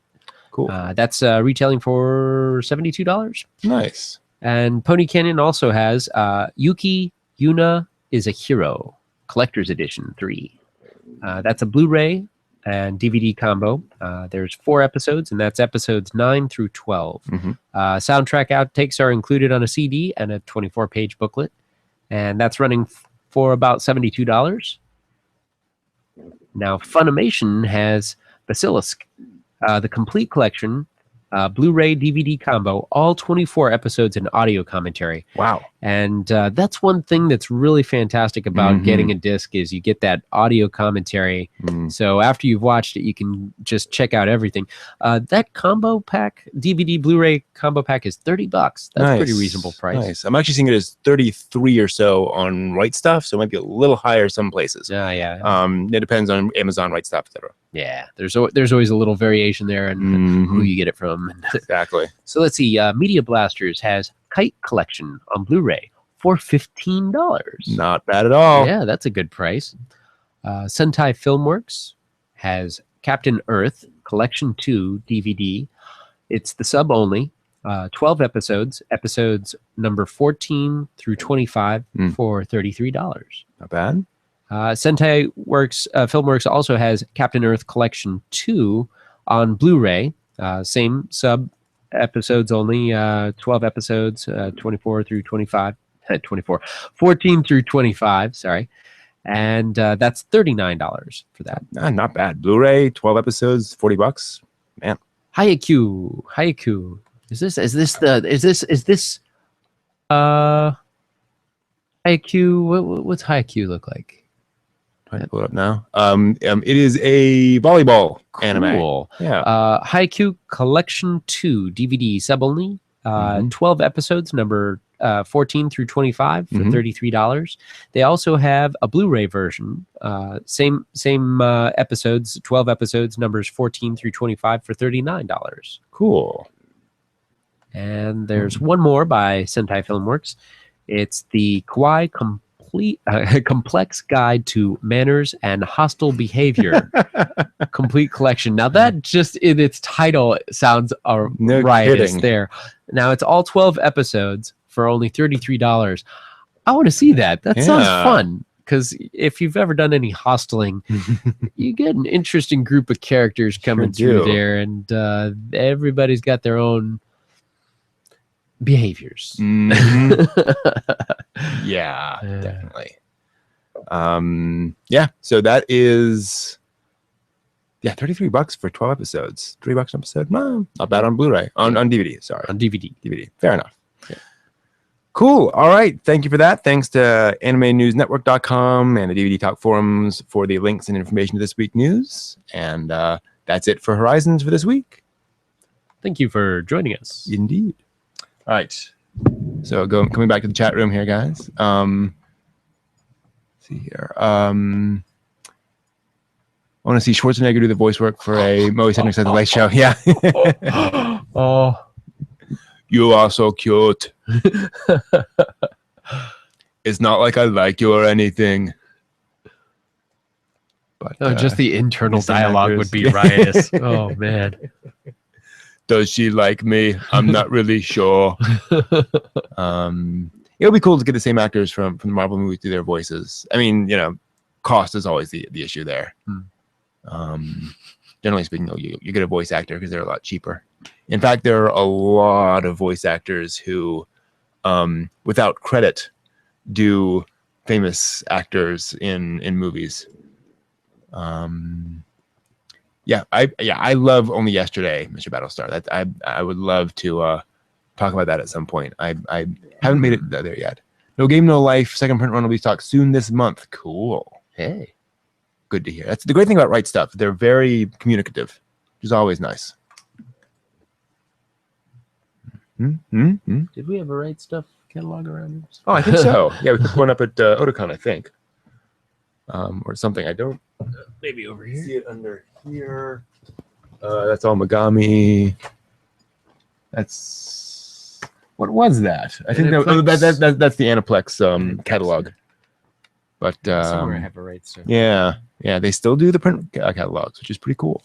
Yeah, I there's something about being able to hold a catalog and look through it and flip through it and say, hey, okay, I'm putting this one up. This one's great. That's the other great thing is they put those little sort of mini posters in there, the little images, and so you're like, oh, I want to watch that. Online is great, but I don't have a printer that can do the quality of the print that I want at the price. And there's been a couple of things. I think, was it Boogiepop that I bought because I saw it in Right Stuff and was like, oh yeah, I'm interested in that art. Yeah, I agree. Liquid, they did a great job dubbing that for the English dub. It's it's a good thing. I think they did a good job. And of course, Haruhi's a big show. I haven't checked out the Bubblegum Crisis series yet, but I was looking into it, and so I'm hoping to find out more about that, because I'd like to hear some. Oh yeah, so Bubblegum Crisis is significant because they a lot of their music became kind of iconic rock songs within anime. Or the Bubblegum Crisis soundtrack is considered one of the iconic soundtracks. That's one of the 80s. things I noticed. There were a lot of soundtrack information associated with that. So. Yeah. Well, one of the characters it sings in a rock band within the show. So, but like I said earlier, Liquid. Personally, I'm always up for them dubbing anime dub songs because I'm always more interested in that. I'm confused about what you say with the English Tenchi Universe, because that was originally recorded in English. Oh, was it? Yeah, the entire song it was recorded by a Japanese band, but they sang in English the whole time. So I'm not aware of a version of the Tenchi Universe opening that's in Japanese. Unless I'm misremembering that, but I'm remembering the song right now, and I think it is all in English. Yeah, sometimes Japanese bands doing stuff in English, it can be hit or misses. Yeah, exactly. Okay, I know, but yeah, and which, by the way, which is why the English pronunciation in that opening is a little weird, is because they haven't quite gotten the pronunciation down. But yeah, and they used to dub the songs a lot. I mean, Ranma back in the day, they dubbed all the songs for that one, opening and ending theme songs. But yeah, like I said, and you can always listen to the Japanese version. Might as well try it in English dub. Yeah. And some of my favorite, I mean, I play them, but then I get taken down. But I have a lot of the English dubbed theme songs on here because I like listening to them, and then I know what they actually say, which is kind of nice. That's one thing that would really be nice is if we could on this show actually give you guys some of the audio for these clips that we're listening to, but licensing kind of prohibits that, and we want to keep on the air at least long enough to back do the show. Back when I was on Ustream, nobody cared, but they didn't have any of the software installed. Oh, is there? Well, that's odd, Liquidus, because I have that. Again, I'll check Liquidus, but I would double check if I were you, because I remember listening to that, quite definitely, and there was get ready, don't believe in crying, no escaping, ain't no you and using try to tell, you're a broken man, poor you, you can't escape it. Yeah. I think it was all in English. I mean, if it was done in Japanese, then that was they redid it.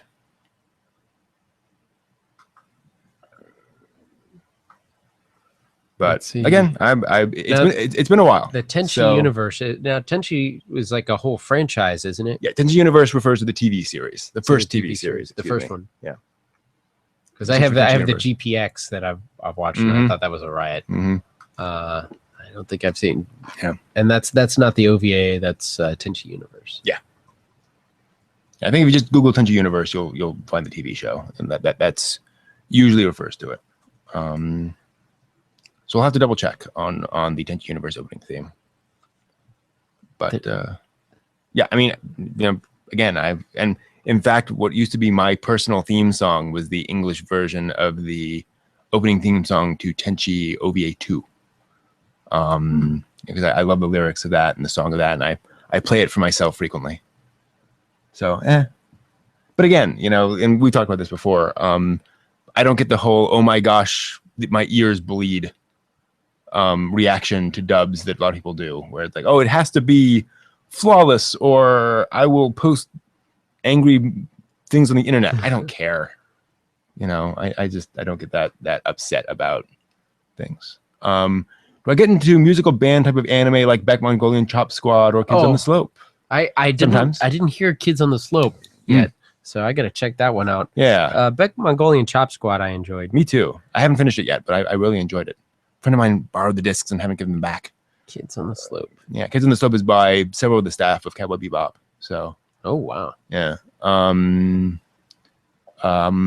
I mean, I guess... Is that about skiing? Yeah. It's actually like 50s jazz. 50s jazz? In Japan. Cool. Or 60s jazz. Yes, Talfane, I am a pioneer. Did you know I am a pioneer? I'm out on a secret mission. So yeah. Wow, a bunch of tracks for the discography for Tenchi there. And of course, Tenchi was made in the time in that big franchise. 4 different albums. Yeah, it was such a big franchise that there were lots of soundtrack albums. And they just kind of do all that. Yeah. Oh, it looks like this is just a duplicate of that. Oh, So okay, 3 yeah. albums. Okay, Yeah, 13 tracks on one, 17 on another, 11 on another. That sounds about right. And I think it was one opening and one ending for Tenchi Universe, I think. But I guess I don't watch a lot of musical band anime, partly because that is pretty funny. The English English names. yeah. I hear Derpy. Honestly, I've seen enough of it. It goes past me. But I had a similar reaction early on. Yeah. It takes some getting used to, especially when they use the honorifics. Akari-chan. How many anime have I completed? I have no idea. I don't keep track of it that way. I mean, a lot of them. It gets kind of nebulous when you start talking about, well, okay, there's OVAs, there's the series, there's the movie. When do you really complete something? Yeah. Is it when you've seen everything and they're not making any more, or you're following it like it's gonna like Naruto's never gonna die? Yeah, right.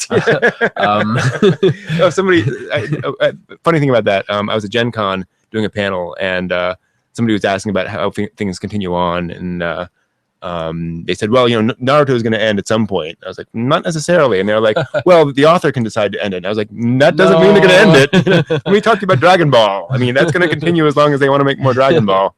It just doesn't happen that way. I don't keep track of how many I completed.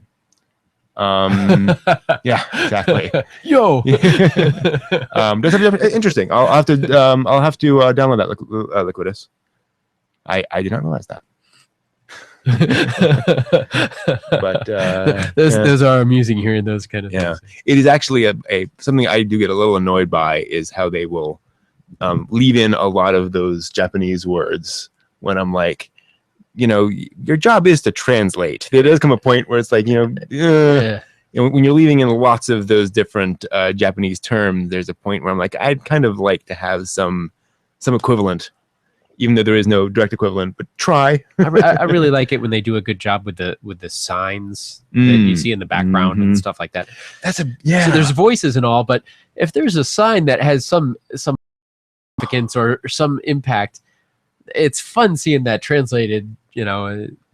It's unless it's brought directly front and center, it could be a little joke that you're missing. Exactly. And we've all had this where you get a especially on a fan sub, where something will come up on screen, like somebody will be reading a letter on screen and they don't translate the letter. Yeah. And so somebody's reading it, and you're like, what's going on? I was hearing about one with a bunch of phone text messages that were going back and forth, and that's part of the story. We need to know. Translate that. Exactly. And in fan something, I get a lot of folks, they can't read the Japanese. But it is kind of frustrating. I wish I knew more Japanese, but I just don't. Exactly, Derpy. Is senpai somebody's name? Yeah. Why wouldn't you think that? Yeah. Exactly. Sensei. I remember when I first I thought Sensei was somebody's name. Who's this Oni-chan? And why is this? Why do they always show up? Yeah, that's kind of funny. But yeah, and again, that's the thing where if you're gonna call somebody Sensei, teacher is fine or something along those lines. We don't feature we know words. what that means. Yeah, most of the time. And of course, it gets back to that thing that it's a different language. You're gonna have to find different ways of getting that across. For Washu, remember in the English dub when we watched Tenchi, she called herself Little Washu. Little Washu. Comes up Little Washu. In Japanese, that's actually Washu-chan. The diminutive. Yes. And that was just a way for them to get it across. Little Washu. Little Washu. Call me Little Washu. Sensei's a cool dude. Like great teacher Onizuka, who was definitely a cool dude. I should go back and watch GTO at some point, because that was GTO is a great example of a show where you start watching it and there are certain aspects of the show that at the time creep you out or just turn you off, and then you can come back to it 5 years later and go, oh yeah, that doesn't bother me now. Oh, wow. Basically it's about a delinquent teenager who, after a couple of years, decides to, or ends up going back to teach a class and become a high school teacher, and everyone's a delinquent. Wow. So he becomes more of a delinquent than them, basically, and just sort of, charges in, and he doesn't care, and one of the girls is kind of coming on to him, physically. And what's neat is the kind of they play off the fact that he's like, yeah, no, you're like 15. No, I'm not going in. I'm not getting involved in that. But it also showed that like that was a very unhealthy thing for her to do, in her where she was going in life. It was a neat episode, but I was also like, I'm just creeped out by what she's doing here. I'm uncomfortable. But now I think I can go back to it. And I'm like, okay, I see where they're going with it. That's always something that kind of I always wonder when and where, which ones are what. And I could probably have a better knowledge of that. Yeah. And I completely agree with you, Derpy, that I think sometimes, they use sensei all the time. We don't. So sometimes you just don't use the word. You use the person's name, or, you'd call him Mr. Smith. Yeah. They call him Smith Sensei. Well, we wouldn't use the word teacher. Teacher Smith. Yeah. Just like, they in Japanese use somebody's last name all the time. Yomimura-san, whatever. Or we just use his name. To use it as an insult. Exactly. Yeah. Yeah. Yeah. And that's another great point, is that we have a very different ways of referring to each other. I talk about this when I talk about translation, where if you were translating something into English and you saw the words, or from English and you saw, yeah, right. Oh, that could be interpreted a number of different ways, right? And depending on the inflection and how it's yeah, right. Yeah. Yeah, right. Right. Yeah, right. Yeah. Right. And especially like if you weren't familiar with those things, you'd see it and you'd immediately assume it's just an acknowledgement. We see the sarcasm, but it would be hard for somebody not sarcastic growing up in there. And that happens a lot on the way over, where people will translate something in an obvious way when actually there's more going on there.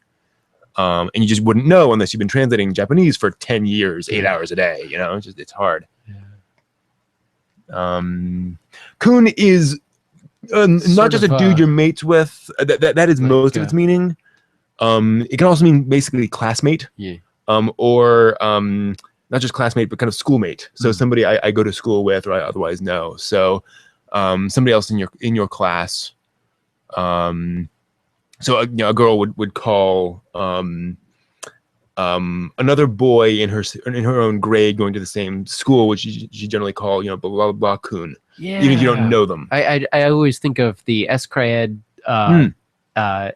series. There was a younger girl, older guy, and he got upset with her. Stop calling me whatever his name is, something kun. Because I think she was quite a bit younger than.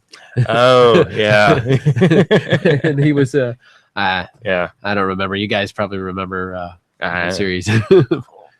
Yeah, and that gets to the fact that those terms can have different things. You wouldn't use Chan for a 17-year-old guy. And if you did, that you're doing it with intent. Yeah. Yeah, and it is mostly used with men, but I've heard girls use who use kun. Particularly if you don't know the girl, calling her Chan is a bit too familiar. Yeah. San is too formal. So kun is kind of a middle ground, and I think that's also relatively recent. The kun thing for that is something from the past 10 or 20 years. That's something that I notice a lot in anime is different levels of formality and how they are polite about it. Oh, is it okay if I call you by your first name? Yeah. And in the US here, we're like, okay, first name first, and maybe I'll call you by your last name once I'm familiar with you. You're right. Hey, Jones, come on over here and help me lift this thing. Totally. Yeah, it's very different. That's a good point, Liquid. That interestingly, Krillin says Goku-san, but Bulma says Goku-kun because the age difference. And of course, they've known each other for Bulma met Goku first. If I'm recalling my my Dragon Ball lore correctly, which I am certainly not the world's foremost Dragon Ball expert.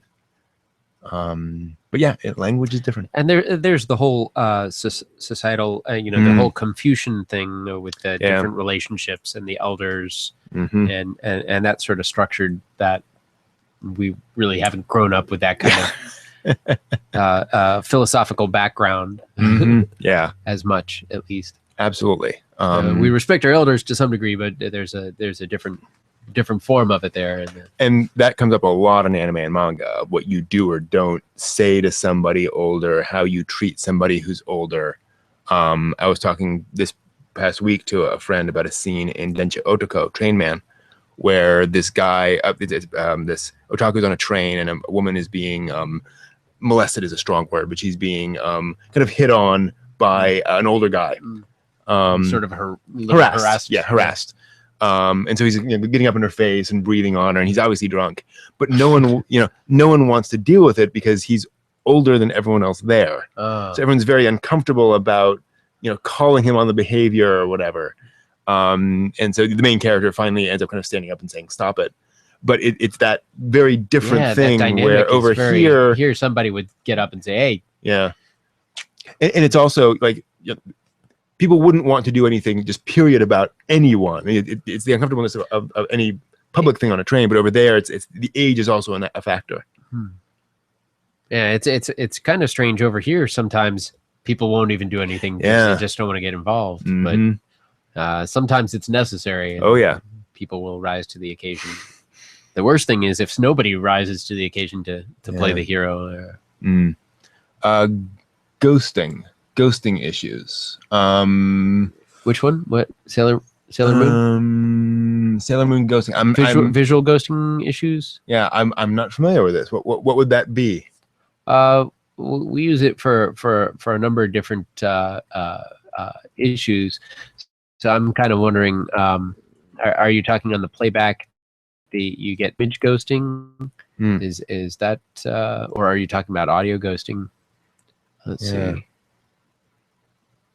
I'm searching for Sailor Moon ghosting, and I'm getting a lot of not helpful things. Ghosts, Yeah.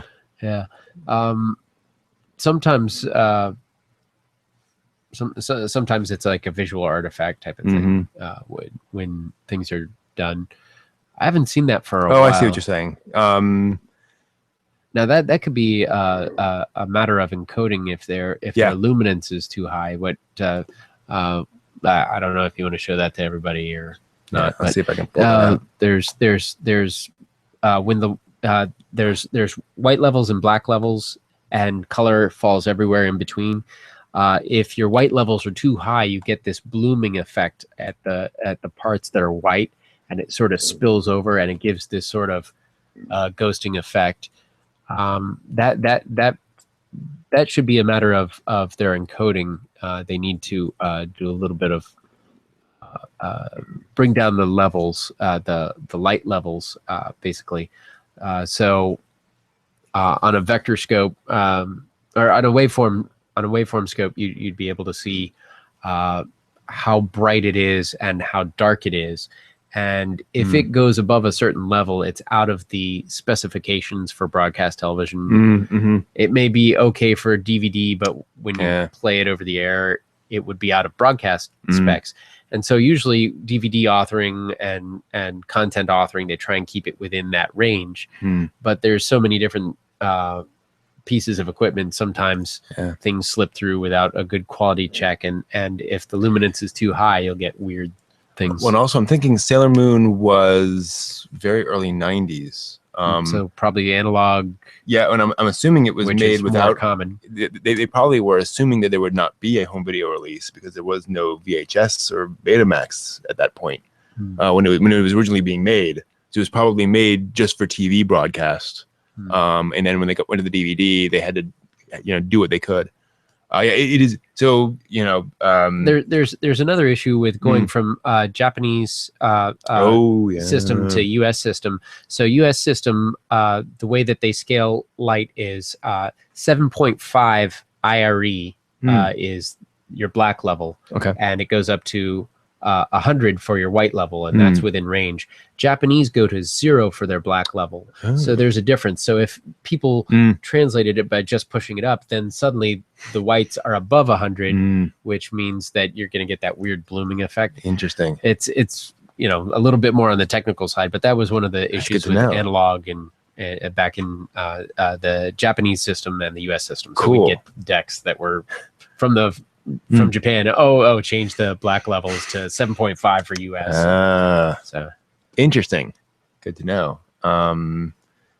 Yeah, Trivial Pursuit. No, that's what we're here for. Is that kind of stuff. It's fascinating. Yeah, and it is not uncommon for the Japanese folks to have multiple different masters, to send them out to different places. Sometimes they don't come back. There's the tragic story of Astro Boy, which I've mentioned here before. So yeah, it can get really, really sad. The original Sailor Moon masters don't exist anymore. Yeah, that happens. It's sad. Hopefully less these days now that archiving has become more of an issue. Yeah, and now that you can remonetize, and store it digitally too, so it's a little easier to keep at least a reasonably close to master version. Every now and then somebody finds something like the lost episodes of Doctor Who. You know, it's pleasant when somebody digs these up from the basement or somewhere. So. Yeah, Dragon Ball. Dragon Ball Who? Doctor Dragon Ball Who. I'd love to see that. I think we've got a Dragon Ball up there. Yeah. Yeah. 4 stars. There we are. So yes, it would be fascinating to see some of those old things. Yeah, lots of cells. The cells. Yeah, totally. And granted, they haven't lost that many cells. Well, a lot of collectors have lost cells, and then of course they're the cells that were burned. So that happens. Oh, speaking of cells, that's right. They lost this one to me. Yeah. So let's pull that out because hard to see with the reflection of the lights. So we were at Otakon and we made a little purchase. Let's see here. Perhaps you'd like to. Okay, let's see if we can pull this out. Oh wow. I got some extra bags. Okay, good. There, so that. Why is it so? I will just let me see here. Can I pull that? Yeah. Yeah. So, does anyone recognize this? I hope you can. Does this look familiar at all to anyone? I'm just gonna see what anyone thinks of that. Yeah, that's exactly what you think it is. That is an actual production cell from Trigun that Evan purchased. Woo-hoo! Pretty darn cool. Actually, it should be this way. I apologize. So yeah, he's pulling out the gun, which is pretty darn awesome. What else do you have in here? I have no idea. I remember the titles when I was getting them, but now I can't. So what is this? Is that Flame of Rekka? I think. Hard to tell. I should have written down all these things. Yeah, that's a nice little cell from something or other, which is pretty darn cool. And then what's this from again? Oh, I've got to go back and get some information on these because it's a great shot of somebody from something. Classic thing. It's a reaction shot. She's shouting or something. Yeah, you can see her mouth is open real wide. That is great. Oh, that's funny. Yeah. Dragon. Yeah. And then, the background. The backgrounds this and the is sketches. Awesome. So we also picked up some sketches. Yeah. Oh, Azumango Daioh. Yes, that's right. I got some sketches from Azumango Daioh. And maybe pull those over closer at some point. And I'm not sure what the. So this is from Nana, the anime Nana. And I actually want to play. What's amazing about these is these are backgrounds. You can smell the paint. Oh yeah. I mean, it's very strong, fresh. Despite it being 15 years old. Oops. I could just imagine where they store all these. The fumes must be. No kidding. Pretty pungent. So this is sort of a stage scene where there's what is it? A scaffolding for a band to come on, and it's the lighting grid and the background. And here's with the lights lit up, so you can see sort of the stage lights that are to illuminate where the characters will go in front of. And so to give you guys an idea of how all this works, now we can actually do it. Actually, let me just pull this real quick. Do we have a cell that we can actually? Will we see her? I'm going to very carefully. Well, I want to make sure. See, that's stuck, so I don't want to pull that off. Let's see. Is that stuck? Is this one? Just grab it by the page and see if it pops off. No, it's stuck. Okay, stuck. No, we won't do that then. Humidity. Yeah. Do I have another one? No, I don't think so. No, that's fine. So maybe. But yeah, so the idea is, here's your background, and yet. There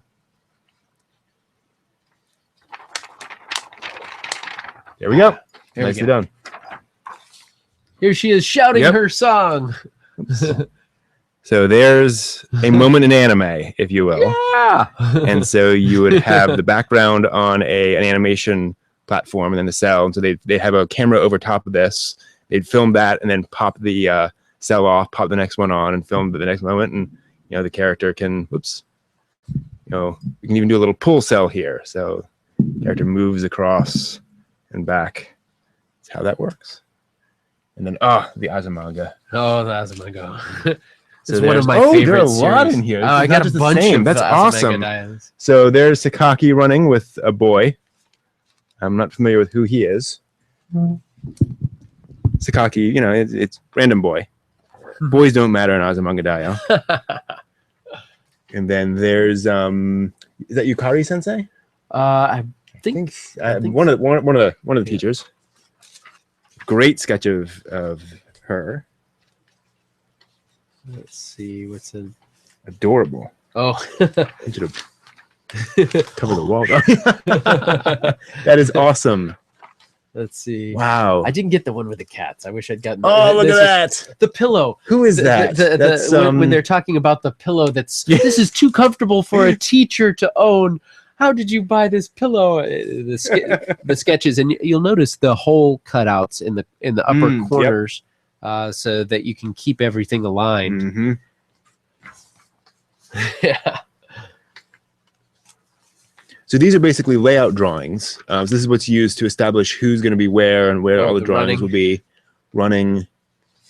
So here's, again, very simple drawings of the character, just kind of lay them out on there. And then more of that. Let's see if we can get one that's really. This is the crouching over the pillow and then the grabbing the pillow. That's right.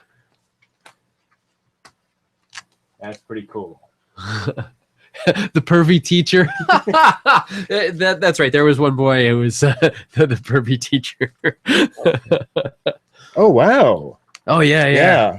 And so here's I kicked myself for not getting the cat. Yeah. So here's Osaka and Chiyo-chan. Oh, here's an even deeper. Ooh, nice. Wow. And here's the class. Whoa. Osaka. I love how she's gorgeous. looking at the spots in front of her eyes. Oh yeah, there's a nice. So this was probably the pencil sketch that was scanned into the computer and then inked on the computer for that shot, because that's pretty detailed. Oh, this is a good series. If you could run through these series in. Oh, is this the pulling off the?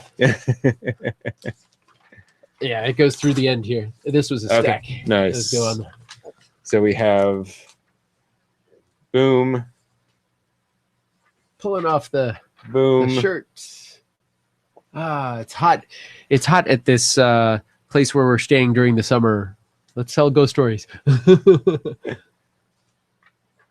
There she is again. All the different motions of lifting it, pulling it off. This really gets across how much goes into a simple motion like that. Yeah, just a small pull off of the shirt. There's so many different things to make it look more natural and fluid.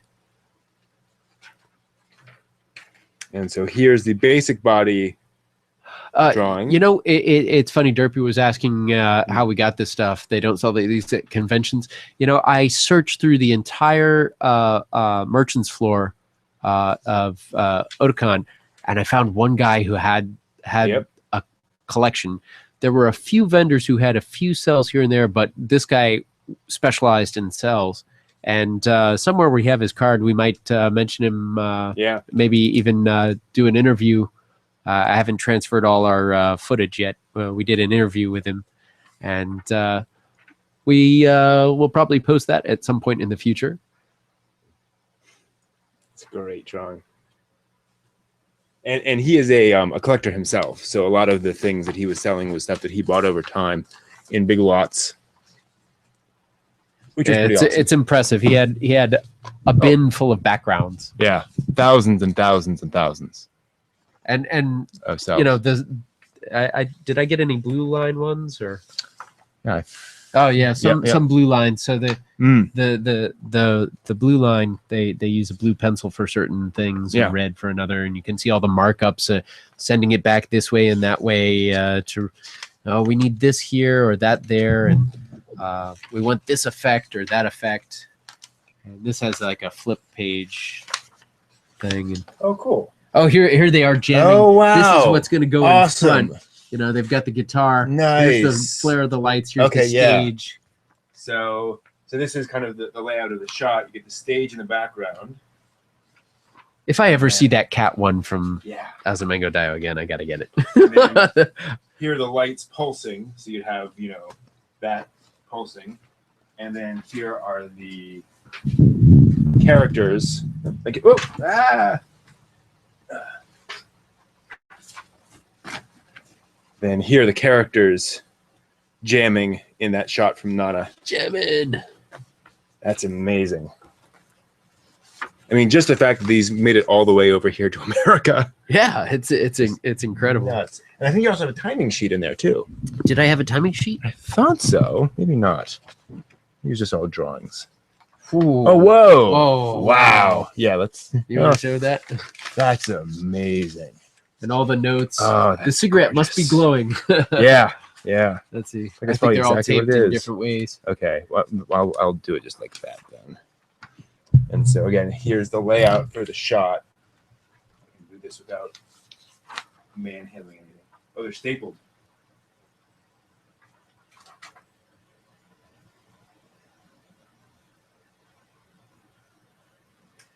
Yeah. Now we have to see Nana so we can see this Yeah, shot. I've got to see this. This seems pretty cool. Yeah. You know what would be funny? I get all these and then I'm disappointed with the anime. Oh man. No. It'd be hard to just owning it, but Yeah. yeah. Garden of Words is an all-digital production that was made recently, so there's no cells of that, unfortunately. Anything made in the past 15 years is all non-cell. Yeah, at some point we should give out the guys info who sold these to us. Definitely. So we have an interview with him, and we will post that at some point in the future.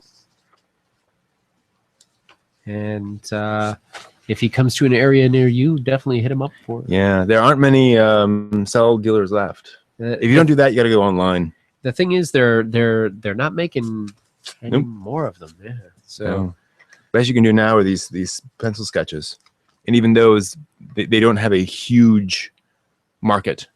It's significant, but it's not the way cell collecting was back in the day. it's funny. Otaku no video shows the guy who's the cell collector who's on the down low, and the interview with the guy. I was a cell thief. Oh yeah.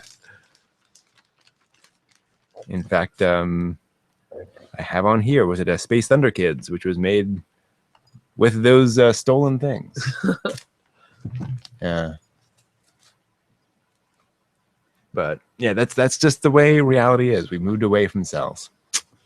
And granted, it's one of the reasons the anime looks better these days is because they can afford to do more cells and more drawings because it takes less time. The labor. Did we show them the back of these? This is something. Something that I found interesting. if you want to show them the front of the Trigun and then the back of the Trigun, the front, it's all crisp. It's really nice. But as soon as you look at the back, it's all a blur. That's because they're painting it by hand. They've got the special acetate adhesive paint that they can do to and on the front it looks like this. I mean, it's so interesting that they can get such clarity, and on the back it looks like a blur. And let me see that whatever film of record, whatever it is. That's another good example. You can kind of see the different. She's stuck to. Oh yeah, never mind. But there is a sketch on her on the back. Yeah. I don't know if you can see through it. Yeah, you really can't see through to the other side. Well, maybe is it? No, it's so. Oh well. Never mind. Blue lights. Yeah, that is a great. Yeah. So I should probably bring the cells that I bought there too as well. Just thought I'd share some of those with you guys. Yeah, that's pretty cool. Well, by hand drawn, and they're hand drawn, but they don't make cells of them. They're all anime is still hand drawn, but they are drawn as these sketches, and then those are scanned into a computer and inked on the computer and painted on the computer. So they're all basically Photoshop drawings, if you will. So the most smell is not going to be paint. It's going to be, somebody penciled and marked it up with a Sharpie saying, use this part. Exactly. So in fact, do we have any of those Azumanga things still out anywhere? Yeah. I can just as I beat my microphone, sorry. You just pop one of those out. I'll give you an idea. Okay. I think they're... there we go. Yeah, so basically what happens now, if we can get one of those... then we'll just pull this one out real quick. Make sure we have the right spot. So basically, an artist will draw this much, and then this gets scanned into the computer, and then somebody draws, with a digital file, add a layer on top of this, and then draws all the inked lines on top of this on the computer, and then they scan it. Oh, there we go. Here's one with some color. So certain colors indicate do this with this, do that with that, and it's a little bit hard to see, but the penciling in there is different color. There's a little bit of yellow, red, and blue, and each of those is to indicate to them what to do with what part. Yeah, shadows often. So that is what gets done. So it is all hand drawn. It's just nothing goes to cell anymore. Nothing is actually done on acetate anymore. So that is how it's different. Digital paint. Yeah, exactly. Yeah, and all Miyazaki's, all those, they're all hand drawn, but they're not cells. Ghibli went all digital with, I think, Princess Mononoke was partly digital, partly painted, but after that, I think they're all digital. There were a few Mononoke cells, but after that, nope, not as far as I know. There may have been some. There may have been some sequences done with ink and paint after Princess Mononoke, but I think that was the last major one. Yeah, there's no paint anymore.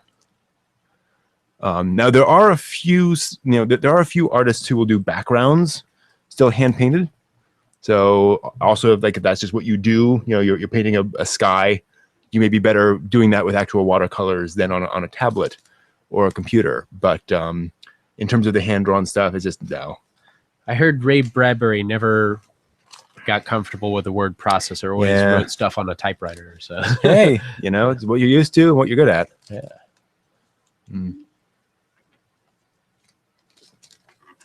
Yeah, Redline's incredible, but I'm pretty sure that also was not actual cells. I could be wrong about that one, but I think that was also digital.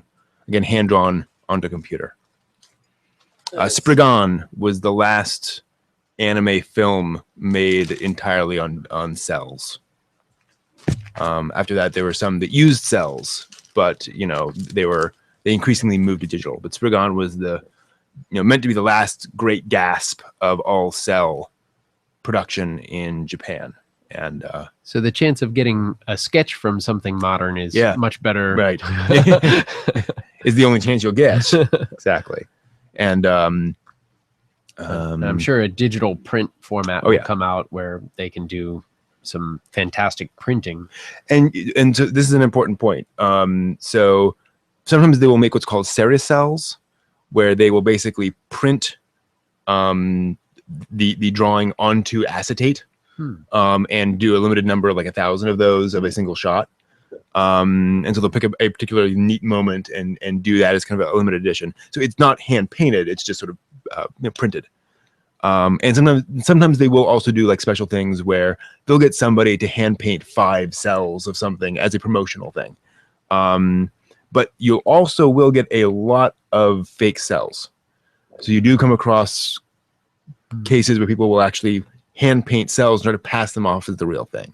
So that happens too. So beware of that if you're looking. Jinro. Oh yes, Jinro was done on cells. Yeah, Jinro, as far as I know, was all cell. I think he had some, or at least he had a tab. Oh yeah, I think he had some Jinro stuff. Yeah, I think Jinro was all cell. Yeah. I don't think one looks better than the other. I think digital brings a different visual style. Yeah, it's definitely an era. Being able to say, okay, that was from that era. This was from this era. I have some friends who just can't accept CG stuff. But I think early CG was much harsher than some of the later CG as people refined their craft and made it more more comfortable to view. There's the whole what is it? Uncanny Valley that people sometimes encounter, and that I can understand that they're kind of creeped out by that kind of CG. But CG is used in so many different areas that people don't even realize sometimes. Yeah. And also there are a lot of modern fans who can't watch cell drawn stuff. They're just so used to the digital production process. That's just how it works.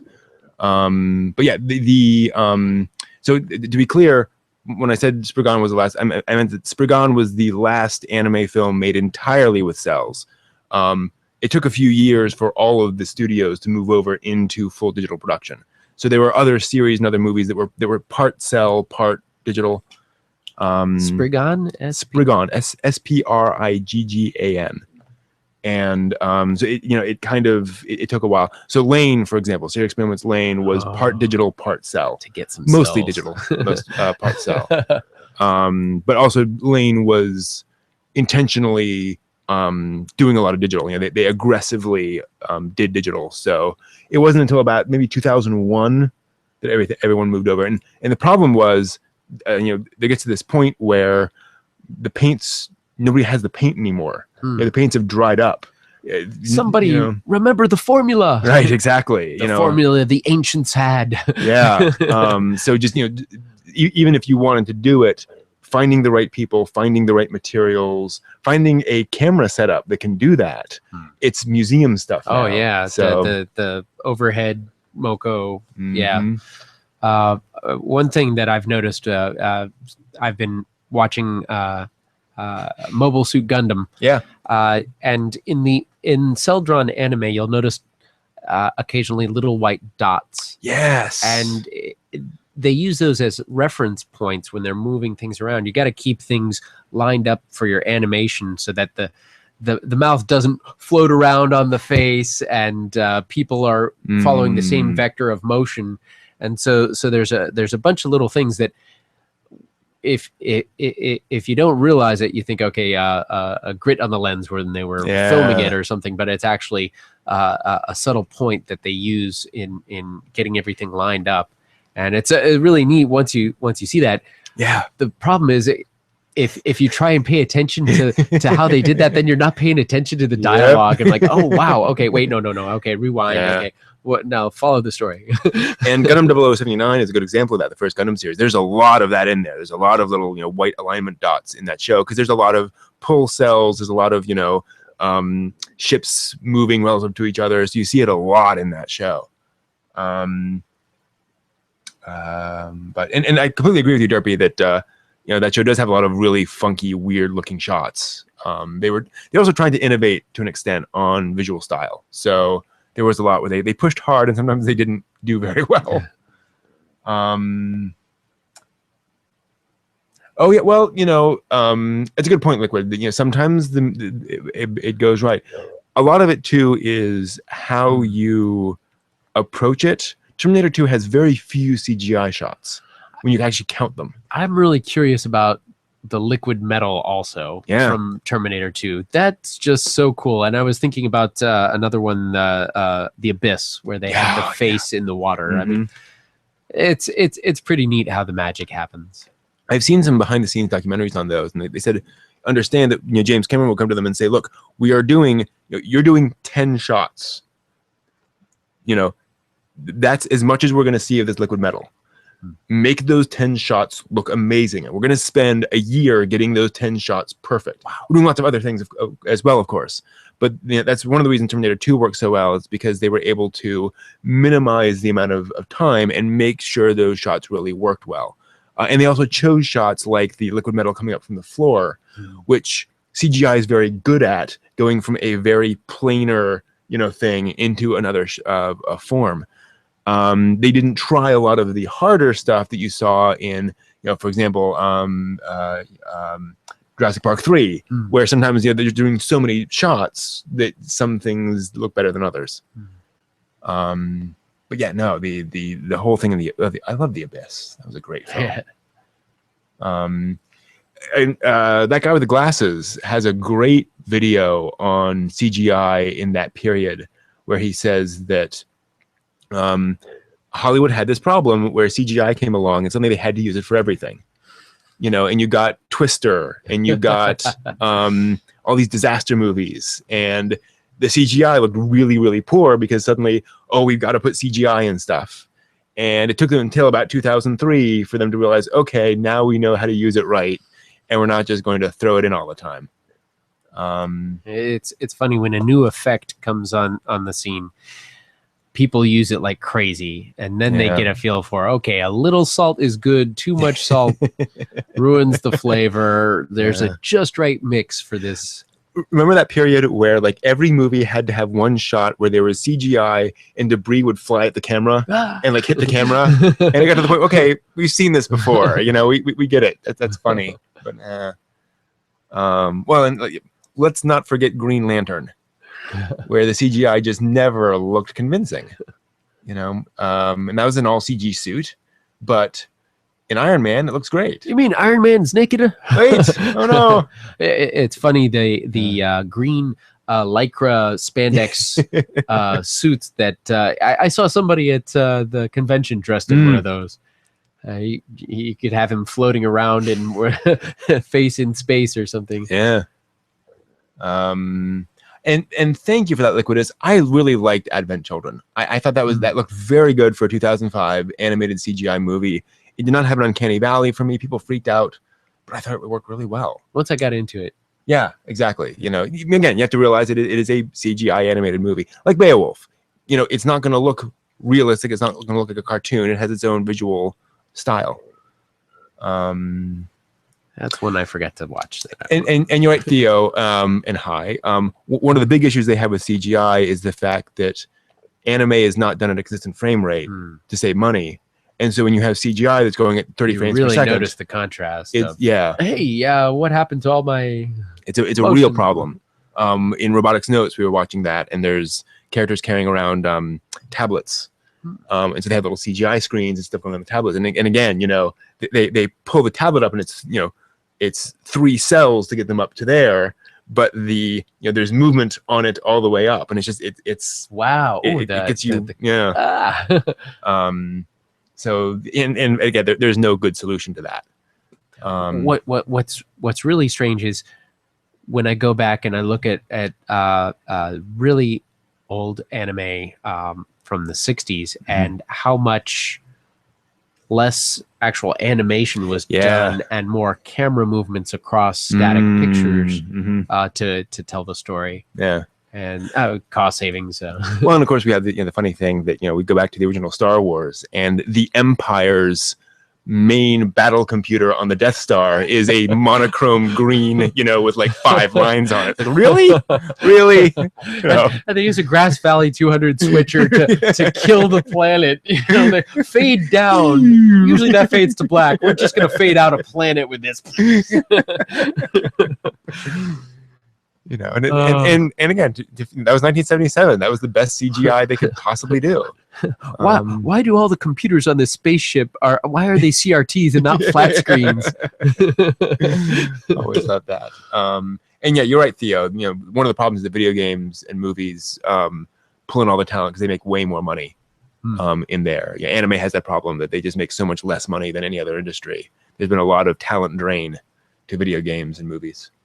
You know, it's just the way it is. Oh, interesting. Yeah, I haven't seen Spider-Man 1 in a while. That's a good point. I hadn't thought about that. Huh. But yeah, technology change. Got to go back and check that out. And hi. Yeah, and sometimes I just try and lose myself in the fantasy of the story. That's the thing. That's how I can watch the old stuff easier. Is I forget about any of the technique or the other things, and I let my imagination try and fill in the gaps, and it's more enjoyable that way. But I can definitely understand if if somebody's grown familiar with the other stuff, going back to it. Oh, it's a shock. You really have to get yourself in a mind frame to. and I agree, Mr. Battlestar. You know, sometimes those are very awkwardly composited. Although, to be honest, you know, we've both seen 90s anime where the monster is drawn in a very different style and everything else, and like, you know, it's all hand drawn, but it's still. Why is that like all in blacks and the main character is in these hero poses, and then there's these weird special effects things that kind of don't really match up. When they redid Lane, they said one of the problems was all of the when they had like reflections on things, they could never match up the reflections because they were on a different layer. And it was pre-digital for a lot of that stuff, so it just didn't match. They were like, you know, we spent days trying to get this to work, so we just got it as close as we could, and we just left it. And then when they did the Blu-ray release, they were able to go back and digitally fix all of that stuff. But yeah, they said sometimes technology just doesn't work with you, and you do what you can. Digitally enhanced for your viewing pleasure. In Gundam, when the Zaku lights come on, in the pilot things, that's another layer that gets composited on, and often getting those aligned correctly was just hell. Oh, wow. And so you see that a lot especially in later Gundams, and there are a lot of, you know, those sorts of mecha flying around where it's just, you know, it's down here or it's up here, you know, it's just a little bit off because they're like, well, we got to get to air date. Deadline. Okay, we'll let it pass. Yeah, exactly. Close enough. Yeah. I'm not familiar with that. Who owns any? We'd like to get some. Yeah, exactly. No, I'm not familiar with that, Theo. And I mean, Lane's End only has one drawing, so I don't know what that would be. It's just Lane in her little technological womb pulling out. So I don't know about that, actually. I haven't heard of anything about Lane cells. I mean, the large majority of Lane was digital, and those that weren't were, you know, sold out to collectors, like me. Yes, agreed, Liquidus. Putting CG over live action is a lot easier than cartoons on live action, mainly because you can slave the CG camera to the live action camera, so you can match them up. Very modern easily. Robotics and all sorts of stuff. You know, the guys in the ping pong ball suits. That, you know, they did.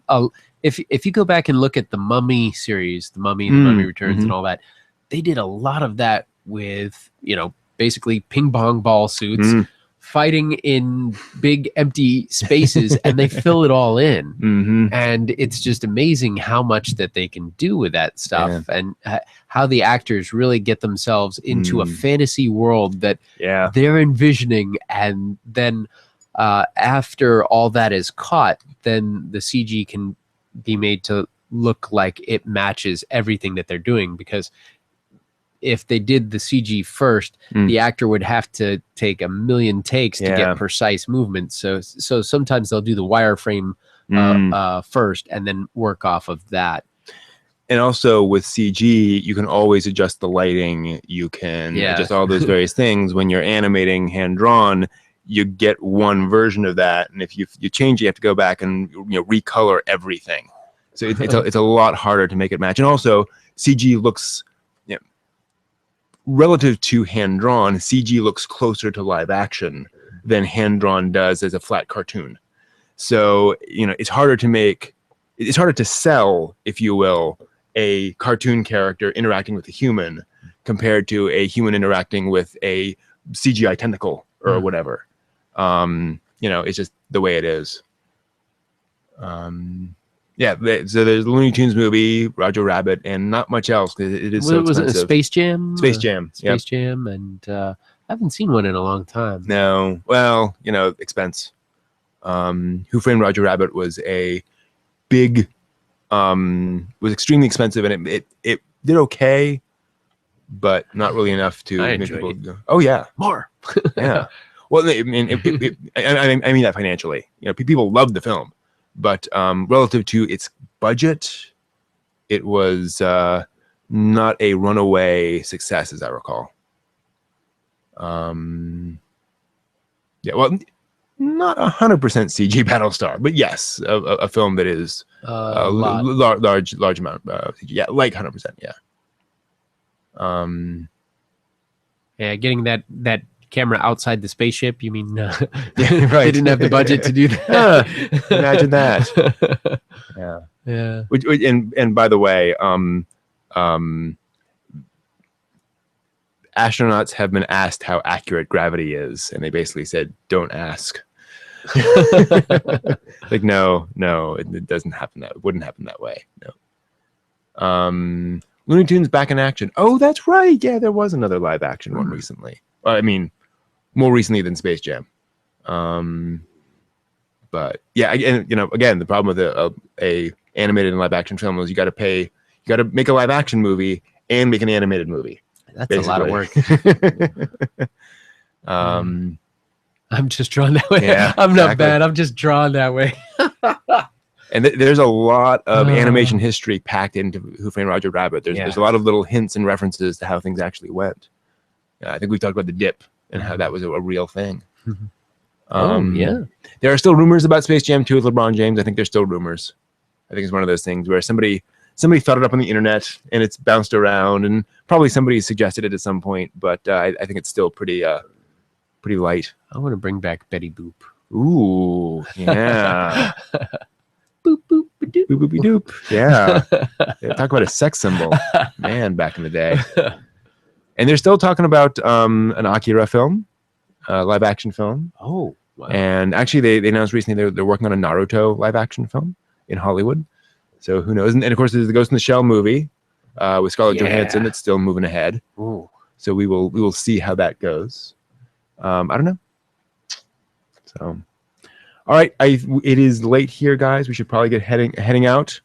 So thank you all very much. We'll be back next week for the end of Haruhi and the end of Boogiepop Phantom. Thanks for joining us. Check those out before we get there. Exactly. Yeah, finish it up, and we will talk about it next week. And then, like I said, we'll switch to a kind of a different format.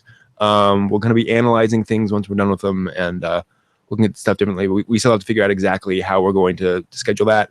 But we will continue on. At the very least, we will be doing what you. So we should point out, we'll be back every week, even if we haven't figured it out. We'll come back the next week. We'll talk. So we'll certainly do a live show of some form, and then we'll have some interviews coming up. Yeah. And of course, Culture Shock and exactly all sorts of other wonderful videos, and hopefully some interviews with some guys regarding space. Ooh, that would be cool. Yeah. So we will see how that goes. Cool. Thanks, guys. Take care. See you next week. Thanks as always for being here. See you next time.